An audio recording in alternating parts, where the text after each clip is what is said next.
ಇವತ್ತು ರಾತ್ರಿ ನಿನ್ನ ಬರವಣಿಗೆ ಇದ್ರೆ ದೇವರೇ ದೇವರೇ ಸ್ತೋತ್ರ ಸ್ತೋತ್ರ, ನಾನು ಎಲ್ಲದಕ್ಕೂ ಪಾಪಾರಿಕೆ ಮಾಡಿಬಿಟ್ಟಿದ್ದೀನಿ, ನೀನು ಲೆಕ್ಕ ನನ್ನ ಕೇಳಂಗಿಲ್ಲ, ಎಲ್ಲದಕ್ಕೂ ನಾನು ಸೆಟಲ್ ಮಾಡ್ಕೊಂಡ್ಬಿಟ್ಟಿದ್ದೀನಿ. ಯೇಸು ಕ್ರಿಸ್ತ ರಕ್ತದ ಮೇಲೆ ನಂಬಿಕೆ ಇಲ್ಲ ನನಗೆ, ನಾನು ಮಾಡೋ ಪಾಪ ಅರಿಕೆ ಮೇಲೆ ನನಗೆ ನಂಬಿಕೆ ಇತ್ತು. ಕೆಲವರು ಹಂಗೆ ದೇವ್ರ ಮೇಲೆ ನಂಬಿಕೆ ಇಲ್ಲ, ಅವ್ರು ಮಾಡೋ ಪ್ರಾರ್ಥನೆ ಮೇಲೆ ನಂಬಿಕೆ ಅವರಿಗೆ. ಹಲ್ಲೆಲೂಯಾ. ಹಾಗೆ ಒಂದಾನೊಂದು ಕಾಲದಲ್ಲಿ ಯೋಬನು ಪದೇ ಪದೇ ಪದೇ ಪದೇ ಮಕ್ಕಳೆಲ್ಲ ಸೇರಿ ಜಾಲಿ ಮಾಡುವಾಗ ಒಂದು ವೇಳೆ ಖುಷಿ ಖುಷಿಯಲ್ಲಿ ದೇವರ ದೂಷಣೆ ಮಾಡಿರ್ಬೋದು, ಪಾಪ ಮಾಡಿರ್ಬೋದು, ದೇವರನ್ನ ಮಕ್ಕಳ ಮೇಲೆ ಮುಟ್ಟಬಿಡಬಾರ್ದು, ಅದಕ್ಕೆ ತಗ ಒಂದು ಬಲಿ ಹಿಂಗೆ ಕೊಟ್ಟು ಕೊಟ್ಟು ಕೊಟ್ಟು ಮಾಡ್ತಿದ್ದ. ಬೈಬಲ್ ಹೇಳ್ತದೆ, ಅವನು ಭಯಪಟ್ಟಿದ್ದವನಿಗೆ ಸಂಭವಿಸಿತು ಎಂಬುದಾಗಿ. ತನ್ನ ಸ್ವಯ ನೀತಿ, ಯಾವುದೇ ಕಾರಣಕ್ಕೂ ದೇವ್ರನ್ನ ಲೆಕ್ಕ ಕೇಳಬಿಡಬಾರ್ದು, ನಾನು ಕರೆಕ್ಟಾಗಿ ಎಲ್ಲ ಮಾಡಿದ್ದೇನೆ ಎಂಬುದಾಗೆಲ್ಲ ನಾನು ಒಡಂಬಡಿಕೆ ಮಾಡ್ಕೊಂಡಿದ್ದೇನೆ, ಹಾಗೆ ಹೀಗಂತ ಹೆಮ್ಮೆಯಾಗಿ ಸ್ವಯ ನೀತಿ ಉಳ್ಳವನಾಗಿದ್ದ ಯೋಬು. ಆ ಒಂದು ಜಾಗ ಇತ್ತು ಸೈತಾನ್ ನುಗ್ಗೋದಕ್ಕೆ, ಆದರೂ ಅದರೊಳಗೆ ಪ್ರವೇಶಿಸಕ್ಕೆ ಅವನಿಂದ ಆಗದೆ ಹೋಯ್ತು. ಎಲ್ಲಿಗೋದ? ಸ್ವರ್ಗಕ್ಕೆ ಹೋಗ್ಬಿಟ್ಟ. ಯೋಬ ಪುಸ್ತಕದಲ್ಲಿ 1ನೇ ಅಧ್ಯಾಯ 1-2 ವಚನಗಳು ಓದಿ ನೋಡ್ರಿ, ಜಲ್ದಿ ಜಲ್ದಿ ಹೋದ್ರು. ಭಕ್ತಿಯುಳ್ಳವನಾಗಿ ಕೆಟ್ಟದ್ದನ್ನು ನಿರಾಕರಿಸುತ್ತಾ ನಿರ್ದೋಷಿಯು ಯಥಾರ್ಥ ಚಿತ್ತನೂ ಆಗಿದ್ದನು. ಅವನಿಗೆ 7 ಮಂದಿ ಗಂಡು ಮಕ್ಕಳು 3 ಮಂದಿ ಹೆಣ್ಣು ಮಕ್ಕಳು ಇದ್ದರು. ಅವನಿಗೆ 7,000 ಕುರಿಗಳು 3,000 ಒಂಟೆಗಳು 500 ಜೋಡಿ ಎತ್ತುಗಳು 500 ಹೆಣ್ಣು ಕತ್ತೆಗಳು ಅನೇಕ ಸೇವಕರು ಇದ್ದದರಿಂದ ಅವನು ಮೂಡಣ ದೇಶದಲ್ಲೆಲ್ಲ ಹೆಚ್ಚು ಸ್ವಾಸ್ಥ್ಯವುಳ್ಳವನಾಗಿದ್ದನು.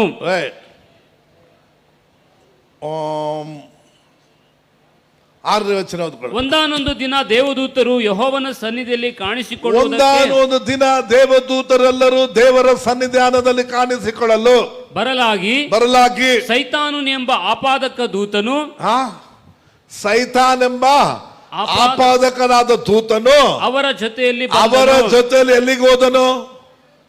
ಎಲ್ಲಿಗೆ?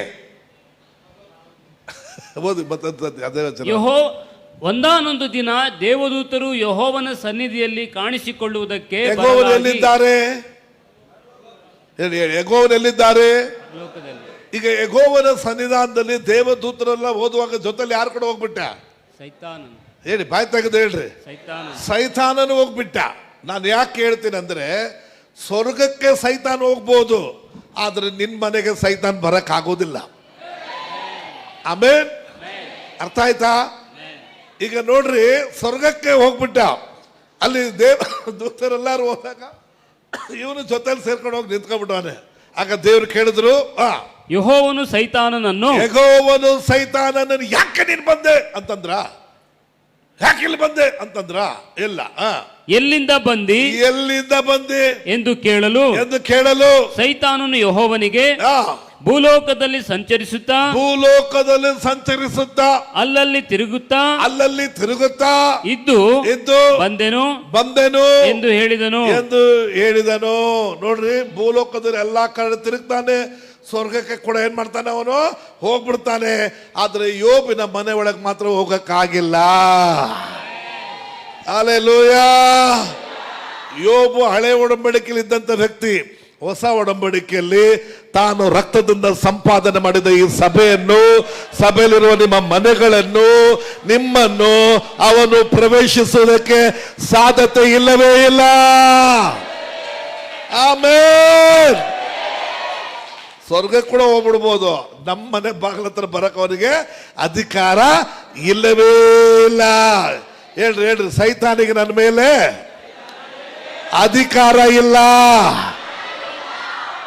ನೀವು ಸುಳ್ಳು ಹೇಳ್ಬೇಡಿ, ಅವಾಗ ಸೈತಾನ್ ಹೊರಟ ಅಂತ. ಸೈತಾನ್ ಬಂದ್ಬಿಟ್ಟು ಪಾಸ್ಟ್ರೇ ಮನೇಲಿ ಒಂದೇ ಹೋರಾಟ, ನೀನೇ ಕರ್ಕೊಂಡಿದ್ಯಾ. ಅದಕ್ಕೆ ಉಪದ್ರವ ನಿನ್ನ ಕೂಡಾರ ಸಮೀಪಕ್ಕೆ ಯಾವ ಕೇಡು ನಿನಗೆ. ಆಮೇನ್. ಯಾರನ್ನು ನುಂಗಬೇಕು ಎಂಬುದಾಗಿ ಗರ್ಜಿಸುವ ಸಿಂಹದ ಉಪಾಯದಲ್ಲಿ ಏನ್ ಮಾಡ್ತಿದ್ದಾನಂತೆ?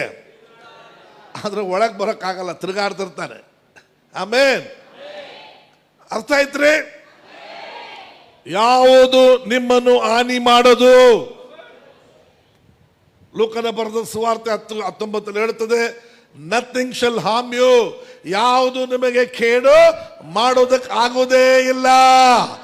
ಹೇಳಿ ಹೇಳಿ, ಕಾಯಿಲೆ ನನ್ನನ್ನು ಕೇಡು ಮಾಡಕ್ಕಾಗುವುದಿಲ್ಲ. ಪಾಪವೇ ನನ್ನನ್ನು ಪಾಪ ಮಾಡ್ಸಕ್ ಆಗೋದಿಲ್ಲ. ಸೈತಾನನೇ ನೀ ನನ್ನನ್ನು ಪ್ರವೇಶಿಸುವುದಕ್ಕೆ ಸಾಧ್ಯತೆ ಇಲ್ಲ. ಇದಕ್ಕೆ ಕಾರಣ ನಿಮ್ಮ ಭಕ್ತಿಯೋ ಅಥವಾ ಯೇಸು ಕ್ರಿಸ್ತನ ರಕ್ತವೋ? ಕೈಗಳ ತಟ್ಟಿ ದೇವರಿಗೆ ಸ್ತೋತ್ರ ಮಾಡೋಣ. ಆಮೆನ್. ಓ ರಬ ಬಾಬ ಶಿಖಿ ಅಂದರಬ ಕಬಲದರ ಸಂದರಬ ಕೊರಿ ಅಂದರಬ. ಒಂದು ವೇಳೆ ನಮ್ಮ ಭಕ್ತಿ ಆಗಿದ್ದಿದ್ರೆ ಎಲ್ಲರ ಮನೇಲಿ ಸೈತಾನ ಇರ್ತಿದ್ದ. ನಮ್ಮ ಭಕ್ತಿ ನಿಮಿತ್ತವಾಗಲ್ಲ, ಆತನ ರಕ್ತದ ನಿಮಿತ್ತವಾಗಿ ದೇವರು ನಮ್ಮನ್ನು ಕಾಯುವಾತನಾಗಿದ್ದಾನೆ. ನಮ್ಮನ್ನು ಕಾಯುವಾತನು ತೂಕಡಿಸುವುದಿಲ್ಲ, ನಿದ್ರಿಸುವುದಿಲ್ಲ. ಆಮೆನ್. ಹಳೆ ಒಡಂಬಡಿಕೆಯಲ್ಲಿ ಇಸ್ರಾಯೇಲ್ ಜನರು ಪಾಪ ಮಾಡಿದಾಗ, ಅವರು ತಪ್ಪುಗಳು ಮಾಡಿದಾಗ ಸೈತಾನಿಗೆ ದೇವರು ಒಪ್ಪಿಸಿಬಿಡ್ತಿದ್ರು. ಕಾರಣ ಅವರಿಗೆ ತಿದ್ದುಕೊಳ್ಳಲಿ, ದೇವರ ತಿರುಕೊಳ್ಳಿ ಎಂಬುದಾಗಿ ಹೇಳಿ ಈ ನೇಮವನ್ನು ಇಟ್ಟಿದ್ರು. ಪೂರ್ವವೃತ್ತದ ಕಾಂಡದಲ್ಲಿ ನಾವು ನೋಡ್ತೇವೆ, ನನ್ನ ನಾಮವನ್ನು ಧರಿಸಿಕೊಂಡ ನನ್ನ ಪ್ರಜೆಗಳು ತಮ್ಮ ಕೆಟ್ಟ ನಡತೆಯನ್ನು ಬಿಟ್ಟು ದೇವರ ಮುಖವನ್ನು ಹುಡುಕುವುದಾದರೆ ಅವರ ಪ್ರಾರ್ಥನೆಗಳಲ್ಲಿ ಆಲಿಸಿ ಅವರ ದೇಶದಲ್ಲಿ ಕ್ಷೇಮವನ್ನು ದಯಪಾಲಿಸ್ತೀನಿ ಎಂಬುದಾಗಿ ದೇವರು ಹೇಳಿದ್ರು. ಆದರೆ ಹೊಸ ಒಡಂಬಡಿಕೆಯಲ್ಲಿ ನಮ್ಮನ್ನು ತನ್ನ ರಕ್ತದಿಂದ ಒಡಂಬಡಿಕೆ ಮಾಡಿದ್ದರಿಂದ ನಮ್ಮನ್ನು ಕಂಪ್ಲೀಟ್ ಆಗಿ ರಕ್ಷಿಸಿ ಬಿಟ್ರು. ಆಮೆನ್. Praise the Lord. ಅರ್ಥ ಆಯ್ತಾ? ಈಗ ಹೇಳ್ರಿ, ನಮ್ಮೆಲ್ಲರನ್ನು ಆತನ ರಕ್ತದಿಂದ ಆತನ ಮುಚ್ಚಿ ಮರೆ ಮಾಡಿಕೊಂಡಿದ್ದಾರೆ. Price God, hallelujah. ಯಾಕಂದ್ರೆ ನಾವು ಅಮೂಲ್ಯರು. ಆತನು ಹೇಳ್ತಾರೆ, ಈ ರಕ್ತದಿಂದ ಸಂಪಾದನೆ ಮಾಡಿದ ಸಭೆಗೆ ನಾನು ನಿಮ್ಮನ್ನ ಬಿಷೇಪ್ಗಳಾಗಿ, ರೆವರೆಂಟ್ಗಳಾಗಿ, ಅಸಿಸ್ಟೆಂಟ್ ಪಾಸ್ಟರ್ಗಳಾಗಿ ನಾನು ನಿಮ್ಮನ್ನು ಆರ್ಡೈನ್ ಮಾಡಿದ್ದೇನೆ. ಏನಕ್ಕಂದ್ರೆ ಇದನ್ನ ಪರಿಪಾಲಿಸೋದಕ್ಕಾಗಿ, ಇದನ್ನ ಅವ್ರಿಗೆ ಪದೇ ಪದೇ ಹೇಳ್ಕೊಡೋದಕ್ಕಾಗಿ. ನೀವು ಯಾರು, ನೀವು ಎಂಥವರು, ಸೈತಾನ್ ನಿಮ್ಮನ್ನು ವಂಚಿಸದಂತೆ, ನಿಮ್ಮನ್ನು ಮೋಸಗೊಳಿಸದಂತೆ ನೀವು ಯಾರು ಎಂಬುದನ್ನ ಪದೇ ಪದೇ ಅವರಿಗೆ ಏನ್ ಮಾಡ್ರಿ, ತಿಳಿಯಪಡಿಸೋದಕ್ಕಾಗಿ ನಿಮ್ಮನ್ನು ಅದರಲ್ಲಿ ಅಧ್ಯಕ್ಷರಾಗಿ ಇಟ್ಟಿದ್ದೇನೆ. ಹಲ್ಲೆಲೂಯಾ. Praise the Lord. ಆದ ಕಾರಣ ಪ್ರಿಯರೇ, ನೀನು ನಾನು ಆತನ ರಕ್ತದಿಂದ ಕೊಂಡುಕೊಳ್ಳಲ್ಪಟ್ಟವರಾಗಿದ್ದೇವೆ. 1 ಪೇತ್ರರು 1ನೇ ಅಧ್ಯಾಯ 18, 19, 20ನೇ ವಚನವನ್ನು ಓದಿಕೊಳ್ಳೋಣ. ನಿಮ್ಮ ಹಿರಿಯರು ಕಲಿಸಿಕೊಟ್ಟ ವ್ಯರ್ಥವಾದ ನಡವಳಿಕೆಯಿಂದ ನಿಮಗೆ ಬಿಡುಗಡೆಯಾದದ್ದು ಬೆಳ್ಳಿ ಬಂಗಾರ ಮೊದಲಾದ ನಶಿಸಿ ಹೋಗುವ ವಸ್ತುಗಳಿಂದಲ್ಲ, ಪೂರ್ಣಾಂಗವಾದ ನಿಷ್ಕಳಂಕ ಯಜ್ಞದ ಎಂಬಂತೆ ಕುರಿಯ ರಕ್ತದಿಂದಲೋ ಎಂಬಂತೆ ಕ್ರಿಸ್ತನ ಅಮೂಲ್ಯವಾದ ರಕ್ತದಿಂದಲೇ ಬಲ್ಲಿರಲ್ಲವೇ. ನೋಡ್ರಿ, ಮೊದಲಿದ್ದಂತ ಎಲ್ಲ ಪರಿಶುದ್ಧವಂತರು, ಹಳೆ ಒಡಂಬಡಿಕೆದ್ದವರೆಲ್ಲರೂ ಕೂಡ ಬೆಳ್ಳಿ, ಬಂಗಾರ, ಓರಿಗಳು ಮತ್ತು ಟಗರು, ಪಾರಿವಾಳ ಇಂಥ ರಕ್ತದಿಂದ ನಮ್ಮ ಎಲ್ಲರ ಪಾಪಕ್ಕಾಗಿ ಪದೇ ಪದೇ ವರ್ಷ ಏನ್ ಮಾಡಬೇಕಾಗಿತ್ತು, ಅವರು ಹೋಗಿ ಸಲ್ಲಬೇಕಾಗಿತ್ತು. 1 ವರ್ಷಕ್ಕೆ ಅವರು ಪಾಪಕ್ಕೆ ಸಲ್ಲಿಸಿದ ನಂತರ ತಿರ್ಗಾ ಬರುವ ವರ್ಷ ಮತ್ತೆ ಹೋಗ್ಬೇಕಾಗಿತ್ತು. ದೇವರ ಸನ್ನಿಧಾನಕ್ಕೆ ಬೆರಿ ಕೈಯಿಂದ ಯಾರು ಹೋಗಂಗಿಲ್ಲ. ಬರುವಾಗ ಯಾಜಕ ನೋಡ್ತಾನೆ ಏನ್ ತಗೊಂಡ್ಬಂದಿದ್ದೆ ಎಂಬುದಾಗಿ. ಓ, ನಿನ್ನ ಪಾಪಕ್ಕೆ ತಕ್ಕ ಹಾಗೆ, ನಿನ್ನ ಅಕ್ರಮಕ್ಕೆ ತಕ್ಕ ಹಾಗೆ ಒಂದು ಕುರಿಯನ್ನಾಗ್ಲಿ, ಟಗರನ್ನಾಗ್ಲಿ, ಒಂದು ಪಾರಿವಾಳನಾಗ್ಲಿ ನೀನು ತೆಗೆದುಕೊಂಡು ಬರಬೇಕು. ಇಲ್ಲದಿದ್ದರೆ ಅವರು ಖಂಡಿತವಾಗಿ ನೀನು ದೇವರು ಅಂಗೀಕಾರ ಮಾಡ್ಕೊಳ್ತಿರ್ಲಿಲ್ಲ. ಆದ ಕಾರಣ ಪ್ರತಿಯೊಬ್ಬರು ಬೆರಿ ಕೈಯಿಂದ ಹೋಗಿಲ್ಲ, ಯಾವುದಾದೊಂದು ಪ್ರಾಣಿಯನ್ನು ತೆಗೆದುಕೊಂಡು ಬರಬೇಕಾಗಿತ್ತು. ಆದರೆ ಹೊಸ ಒಡಂಬಡಿಕೆಯಲ್ಲಿ ವ್ಯರ್ಥವಾಗಿರತಕ್ಕಂಥ ಅಂಥ ಸಂಗತಿಗಳಿಂದಲ್ಲ, ದೇವರ ತನ್ನ ಅಮೂಲ್ಯವಾದ ರಕ್ತದಿಂದ ನಮ್ಮೆಲ್ಲರನ್ನು, ಹೌದಮ್ಮ, ಅಮೂಲ್ಯವಾದ ತನ್ನ ರಕ್ತದಿಂದ, ಅಮೂಲ್ಯವಾದ ರಕ್ತದಿಂದಲೇ ಎಂದು ಬಲ್ಲಿರಲ್ಲವೇ. Praise the Lord. ಹಲ್ಲೆಲೂಯಾ. ನಮ್ಮನ್ನು ದೇವರು ವಿಮೋಚಿಸಿದ್ದು ಅಮೂಲ್ಯವಾದ ರಕ್ತದಿಂದ. ಇಂಗ್ಲಿಷ್ನಲ್ಲಿ ರಿಡೀಮ್ ಎಂಬುದಾಗಿ ಹೇಳುತ್ತಾರೆ, ಕನ್ನಡದಲ್ಲಿ ವಿಮೋಚಿಸಿದ್ದು ಅಂತ ಹೇಳ್ತಾರೆ. ನಾವು ಮಾಡಿದ ಪಾಪಗಳ ನಿಮಿತ್ತವಾಗಿ, ನಮ್ಮ ದ್ರೋಹಗಳ ನಿಮಿತ್ತವಾಗಿ ನಾವು ಸೈತಾನನಿಗೆ ಗುಲಾಮರಾಗಿದ್ವಿ, ಅವನಿಗೆ ಅಡಮಾನವಾಗಿ ಇದ್ವಿ. ಈಗ ದೇವರು ತಮ್ಮ ಅಮೂಲ್ಯವಾದ ರಕ್ತದಿಂದ ನಮ್ಮನ್ನು ಸೈತಾನದಿಂದ ವಿಮೋಚಿಸಿ ಬಿಟ್ಟಿದ್ದಾರೆ, ಲೋಕದಿಂದ ವಿಮೋಚಿಸಿ ಬಿಟ್ಟಿದ್ದಾರೆ, ಕಾಯಿಲೆಗಳಿಂದ ನಮ್ಮನ್ನು ವಿಮೋಚಿಸಿ ಬಿಟ್ಟಿದ್ದಾರೆ, ದರಿದ್ರದಿಂದ ನಮ್ಮನ್ನು ವಿಮೋಚಿಸಿ ಬಿಟ್ಟಿದ್ದಾರೆ, ಅಸಮಾಧಾನದಿಂದ ನಮ್ಮನ್ನು ವಿಮೋಚಿಸಿದ್ದಾರೆ, ನರಕದಿಂದ ನಮ್ಮನ್ನು ವಿಮೋಚಿಸಿದ್ದಾರೆ, ಈ ಲೋಕದಲ್ಲಿರುವ ಶಾಪಗಳಿಂದ ನಮ್ಮನ್ನು ವಿಮೋಚಿಸಿದ್ದಾರೆ. ಇನ್ನು ನಾವು ಯಾರಿಗೂ ಗುಲಾಮರಲ್ಲ, ಇನ್ನು ಯಾವುದಕ್ಕೂ ನಮ್ಮ ಮೇಲೆ ಹಕ್ಕು ಇಲ್ಲವೇ ಇಲ್ಲ. ಆಮೇನ್. ನೋಡಿ ಹೇಳು, ನಿನ್ನ ಕಾಯಿಲೆ ನೋಡಿ ಹೇಳು, ಯೇಸುವಿನ ನಾಮದಲ್ಲಿ ನಾನು ನಿನಗೆ ಗುಲಾಮನಲ್ಲ, ದೇವರು ತನ್ನ ಸ್ವಂತ ರಕ್ತದಿಂದ ನನ್ನನ್ನು ಇದರಿಂದ ವಿಮೋಚಿಸಿದ್ದಾರೆ. ಇಲ್ಲಾದ್ರೆ ಪ್ರಾರ್ಥನೆ ಮಾಡ್ಲಾಕ್ ಮುಗಿದ ಮೇಲೆ ಎಲ್ಲರ ಮೇಲೆ ತಲೆ ಮೇಲೆ ಕೈ ಇಟ್ಟು, ಓ ಇಲ್ಲಿ ಯಾರ್ಯಾರಿಗೆ ಇಲ್ಲಿ ನೋವಿದೆ ಅಲ್ಲಿ ನೋವಿದೆ ಎಲ್ಲ ಬಂದಿರ್ತಾರೆ. ನೋವಿಲ್ದವ್ರು ಯಾರಿದ್ದಾರೆ? ಯೇಸು ನಾಮದಲ್ಲಿ ನಾನು ಹೇಳ್ತೀನಿ ಕೇಳ್ರಿ, ನಿನ್ನ ಜೀವನ ಪೂರ್ತಿ ಬಂದು ತಲೆ ಮೇಲೆ ಕೈ ಇಟ್ಟಿಟ್ಟು ಕೂದಲು ಬೀಳುತ್ತದೆ, ನಿನ್ನ ಜೀವನ ಬದಲಾಗಕ್ಕೆ ಆಗೋದಿಲ್ಲ. ಆದರೆ ಈ ಸತ್ಯವನ್ನು ನೀನು ನಂಬುದಾದ್ರೆ ಈ ಸತ್ಯವು ನಿನ್ನ ಪರ್ಮನೆಂಟ್ ಆಗಿ ಬಿಡುಗಡೆ ಮಾಡ್ತದೆ. ಯೇಸು ತನ್ನ ರಕ್ತದಿಂದ ನಿನ್ನನ್ನು ವಿಮೋಚಿಸಿದ್ದಾರೆ. ಯಾವುದರಿಂದ ವಿಮೋಚಿಸಿದ್ದಾರೆ? ಈ ವಿಮೋಚನೆ ಎಂಬ ಪದವು ನಮ್ಮೆಲ್ಲರಿಗೂ ಮಾರುವಡಿ ಅಂಗಡಿಯಲ್ಲಿ ನಾವು ಏನಾದ್ರು ಪದಾರ್ಥವನ್ನು ಅಡ ಇಡ್ತಿದ್ವಿ, ಹೌದಲ್ಲ? ಜ್ಞಾಪಕ ಇದೆ ನಿಮಗೆ? ಒಂದು 40 ವರ್ಷದಿಂದ 20 ವರ್ಷದಿಂದ ಕೆಲವ್ರಿಗೆಲ್ಲ ಚಿಕ್ಕ ಅಮೌಂಟ್ ಕೂಡ 100 ರೂಪಾಯಿ 200 ರೂಪಾಯಿ ಕೂಡ ಏನು ಮಾಡ್ತಿದ್ರು, ತಮ್ಮ ಕೈಲಿರೋ ವಾಚನ್ನು ಕೂಡ ಅಡ ಇಟ್ಬಿಟ್ಟು ತಿರ್ಗಾ ಅದನ್ನು ಬಿಡಿಸ್ಕೊಳ್ತಿದ್ರು. ಹೀಗೆ ಮೊದಲಿದ್ದ ಕಾಲಗಳಲ್ಲಿ ಫೈನಾನ್ಷಿಯಲಿ ಭಾಳ ಕಷ್ಟ ಆಗಿದ್ದ ಕಾರಣ ಅವರ ಒಡವೆಗಳನ್ನ, ಪಾತ್ರೆಯನ್ನು ಕೂಡ ತಗೊಂಡೋಗಿರ್ತಿದ್ರು. ಪಾತ್ರೆಗಳನ್ನ, ರೇಡಿಯೋ ಇಟ್ಬಿಡ್ತಿದ್ರು, ಶೆಲ್ಲು ಕೂಡ ಇಟ್ಬಿಡ್ತಿದ್ರು. 50 ಪೈಸಾ ಅದಕ್ಕೆಲ್ಲ ಕೊಟ್ಬಿಟ್ಟು ತಿರ್ಗಾ ತಗೊಂಡ್ಬಿಡ್ತಿದ್ರು. ಆ ಥರ ನನಗೆ ಚೆನ್ನಾಗಿ ಜ್ಞಾಪಕ ಇದೆ. ನಾವೆಲ್ಲರೂ ನಮ್ಮ ಪಾಪದ ನಿಮಿತ್ತವಾಗಿ ಒಂದಾನೊಂದು ಕಾಲದಲ್ಲಿ ಸೈತಾನಿಗೆ ಏನಾಗಿದ್ದೀವಿ, ನಾವು ಗುಲಾಮರಾಗಿದ್ವಿ. ಈಗ ನಾವು ಒಂದು ವಾಚನ್ನು ತೆಗೆದುಕೊಂಡು ಹೋಗಿ ಕೊಟ್ಟು, ನನಗೆ 500 ರೂಪಾಯಿ ಕೊಡಪ್ಪ ಎಂಬುದಾಗಿ, ಅಲ್ಲ 1000 ರೂಪಾಯಿ ಕೊಡಪ್ಪ, ಅವರು ಫಸ್ಟ್ ವಾಚ್ ನೋಡ್ತಾರೆ. ಯಾವ ವಾಚು, ಎಂಥ ವಾಚು, ಈ ವಾಚಿಗೆ 60-70 ಸಾವಿರ ರೂಪಾಯಿ ಕೊಡ್ಬೋದು, ಇಲ್ಲ 50 ಸಾವಿರ ರೂಪಾಯಿ ಕೊಡ್ಬೋದಾ? ನೋಡಿಬಿಟ್ಟು ಬಂಗಾರದಿದ್ದರೆ, ಆ್ಯಪಲ್ದಿದ್ದರೆ ಅವ್ರು ನೋಡಿಬಿಟ್ಟು ಸರಿಯಪ್ಪ ಇಟ್ಕೊಡ್ತೀನಿ ಇಟ್ಕೊತಾರೆ. ಆಗ ತಿರ್ಗಾ ಅದನ್ನು ಹೋಗಿ ನಾವು ಕೊಟ್ಟ ಕಾಸಿಗೆ ಸೇರಿಸಿ ಬಡ್ಡಿಯೆಲ್ಲ ಕೊಟ್ಟಾಗ ಆ ವಾಚ್ ಯಾರ್ದು? ನಮ್ಮದಾಗ್ಬಿಡ್ತದೆ. ಮೊದಲು ಕೂಡ ಆ ವಾಚ್ ಯಾರ್ದು? ನಮ್ಮದೇ. ಆದರೆ ನಾವು ಕಾಸು ಕೊಟ್ಟು ಕಾಸು ತಗೊಂಡಿದ್ದ ಕಾರಣ ನಮ್ಮ ವಾಚ್ ಯಾರ ಕೈಲಿತ್ತು? ಅದು ನಂದು ವಾಚ್ ಅಂತ ಹೇಳಕ್ಕಾಗಲ್ಲ, ನಂದು ವಾಚೆ. ಅದಕ್ಕೆ ಕಾಸು ತಗೊಂಡ್ಬಿಟ್ಟಿದ್ದೀನಿ ನಾನು, ಅದಕ್ಕೆ ಯಾರ್ದು ವಾಚ್? ಈಗ ಅವನ ವಾಚ್ ಆಗ್ಬಿಡ್ತದೆ. ಹಾಗೆ ನಾವೆಲ್ಲರೂ ದೇವರ ಸೃಷ್ಟಿಗಳೇ, ಸೈತಾನಿಗೆ ಗುಲಾಮರಾಗಿದ್ವಿ ಪಾಪದ ನಿಮಿತ್ತವಾಗಿ. ಈಗ ದೇವರು ತಮ್ಮ ಅಮೂಲ್ಯವಾದ ರಕ್ತವನ್ನು ಕೊಟ್ಟು ನಮ್ಮನ್ನು ವಿಮೋಚಿಸಿಕೊಂಡಿದ್ದಾರೆ. ಆಮೇನ್. ಏನ್ ಮಾಡ್ಕೊಂಡಿದ್ದಾರೆ? ವಿಮೋಚನೆ ಮಾಡಿಕೊಂಡಿದ್ದಾರೆ. Praise God, hallelujah. ಹಾಗ ಯೋಚನೆ ಮಾಡ್ರಿ, ವಿಮೋಚಿಸಲ್ಪಟ್ಟಾಗ ಸಂಪೂರ್ಣವಾಗಿ ಅದಕ್ಕೆ ಬೆಲೆ ಕಟ್ಟಿರೋದ್ರಿಂದ ಇನ್ನು ನಾವು ಈ ಸೈತಾನ್ನವರಲ್ಲ, ದೇವರನವರಾಗಿದ್ದೇವೆ. ಆಮೇನ್. ಅರ್ಥ ಆಯ್ತ್ರಿ? ಈಗ ಎಲ್ಲರೂ ಗಮನವಾಗಿ ಕೇಳಿ, ನಮ್ಮ ಮೇಲೆ ಯಾವುದಕ್ಕೂ ದುರತನ ಇಲ್ಲವೇ ಇಲ್ಲ. ನಿಮಗೆ ಅಧಿಕಾರ ಇದೆ, ನಿಮಗೆ ಸತ್ಯ ಗೊತ್ತಿರಬೇಕು. ನೀವು ಹೇಳಬೇಕು, ನಾನು ದೇವರನವರು, ನನಗೆ ದೇವ್ರ ಬೆಲೆ ಕಟ್ಟಿದ್ದಾರೆ, ನಾನು ಇನ್ನು ಗುಲಾಮನಲ್ಲ. ಸೈತಾನನೇ, ನಿನಗೆ ನನ್ನ ಮೇಲೆ ಅಧಿಕಾರ ಇಲ್ಲ.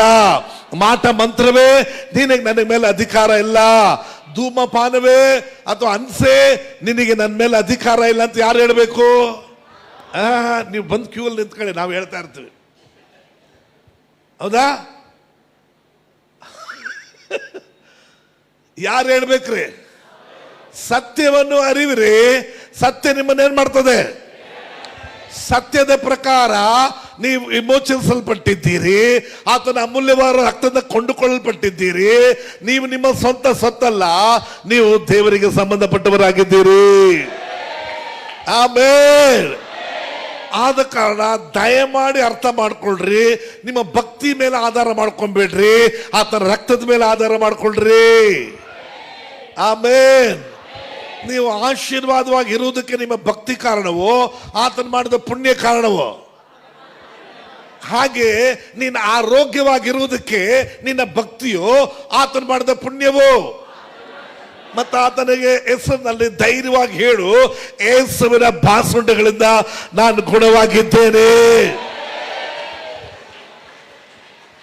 ಆಮೇಲೆ ಕೆಲವರು ಏನು ಮಾಡ್ತಾರೆ, ನಾನು ಇನ್ನೂ ಯೋಗ್ಯನಲ್ಲ, ಇನ್ನೂ ಅದಕ್ಕೆ ಅರ್ಹನಲ್ಲ, ಅದಕ್ಕೆ ನನ್ನ ಜೀವನ ಹಿಂಗೆ ಇದೆ ಎಂಬುದಾಗಿ. ಸರಿ, ಹಂಗೆ ಇರಲಿ. ಒಂದು ವೇಳೆ ಮತ್ತೆ ಯಾಕೆ ಪ್ರಾರ್ಥನೆ ಮಾಡಿಸ್ಕೊತೀಯ? ಮತ್ತೆ ಯಾಕೆ ತಲೆ ಕೊಡ್ತಿ? ನೀ ಹಂಗೆ ಸತ್ತೋಗು, ಹಂಗೆ ಕಾಯಿಲೆ ಹೋಗ್ಬಿಡು, ಅಲ್ಲೇ ದರಿದ್ರಲ್ಲಿ ಹೋಗ್ಬಿಡು. ಯಾಕೆ ಪ್ರಾರ್ಥನೆ ಮಾಡ್ತೀವ್ರೆ ಹೊರಗೆ ಬರಬೇಕು ಅಂತ ಯಾಕೆ ಹೇಳ್ತೀಯ? ಬೈಬಲ್ ಪ್ರಕಾರ ದೇವರು ತನ್ನ ರಕ್ತದಿಂದ ನಿಮಗೆ ಎಲ್ಲವನ್ನು ಮಾಡಿ ನಿಮ್ಮನ್ನು ವಿಮೋಚಿಸಿಕೊಂಡಿದ್ದಾರೆ.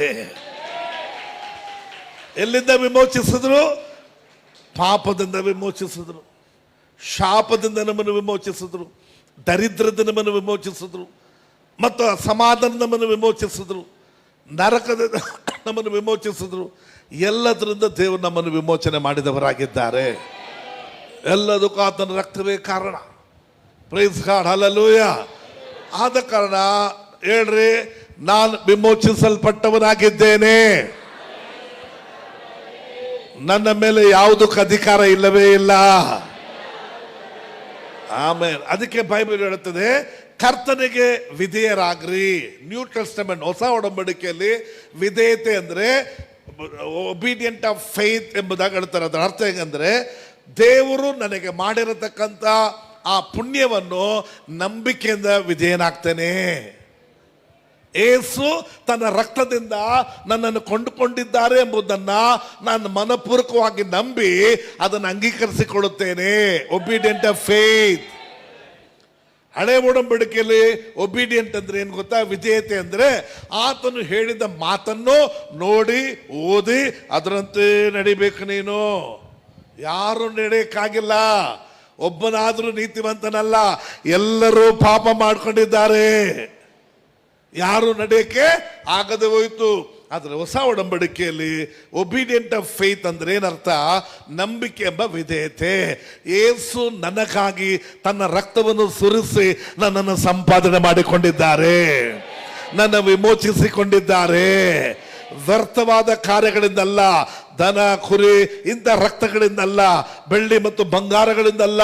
ಹಳೆಯ ಉಡಂಬಡಿಕೆಯಲ್ಲಿ ಪದೇ ಪದದನ ವ್ಯರ್ಥವಾದ ಕಾರ್ಯಗಳಿಂದ ಮಾಡುವವರಾಗಿದ್ರು, ಆದರೆ ಪೂರ್ಣ ವಿಮೋಚನೆ ಆಗಿರಲಿಲ್ಲ. ಈಗಲಾದರೂ ದೇವರು ತನ್ನ ಸ್ವಂತ ರಕ್ತದಿಂದ ನಮ್ಮೆಲ್ಲರನ್ನು ವಿಮೋಚಿಸಿ ಬಿಟ್ಟಿದ್ದಾರೆ. ಇದನ್ನ ನಂಬಿಕೆಯಿಂದ ಅಂಗೀಕರಿಸಿಕೊಳ್ಳುವುದೇ ಒಬಿಡಿಯಂಟ್ ಆಫ್ ಫೇತ್ ಅಂದ್ರೆ ನಂಬಿಕೆಯಿಂದ ಅಂಗೀಕರಿಸಿಕೊಳ್ಳತಕ್ಕಂಥದ್ದು. ಆಮೇನ್. ಹಾಗೆ ನೀವು ಅಂಗೀಕರಿಸಿಕೊಳ್ಳುವಾಗ ಈಗ ನೀವು ನಿಮ್ಮ ಭಕ್ತಿ ಆಧಾರದ ಮೇಲೆ ಅಲ್ಲ, ನಿಮ್ಮ ನಂಬಿಕೆ ಎಂಬ ಆಧಾರದ ಮೇಲೆ ನೀವು ಬಿಡುಗಡೆ ಹೊಂದಿದವರಾಗಿರ್ತೀರಿ. Praise God, hallelujah. ರೈಟ್. ಇನ್ನೊಂದು ವಚನ, 1 ಕೊರಿಂಥಿಯ 6ನೇ ಅಧ್ಯಾಯ 20ನೇ ವಚನ ಓದಿಕೊಳ್ಳೋಣ. ನೀವು ನಿಮ್ಮ ಸ್ವಂತ ಸೊತ್ತಲ್ಲ, ನೀವು ನಿಮ್ಮ ಸ್ವಂತ ಸೊತ್ತಲ್ಲ, ನೀವು ಕ್ರಯಕ್ಕೆ ಕೊಳ್ಳಲ್ಪಟ್ಟವರು, ಆದ ಕಾರಣ ನಿಮ್ಮ ದೇಹದಲ್ಲಿ ದೇವರ ಪ್ರಭಾವವನ್ನು ಪ್ರಕಾಶಪಡಿಸಿರಿ.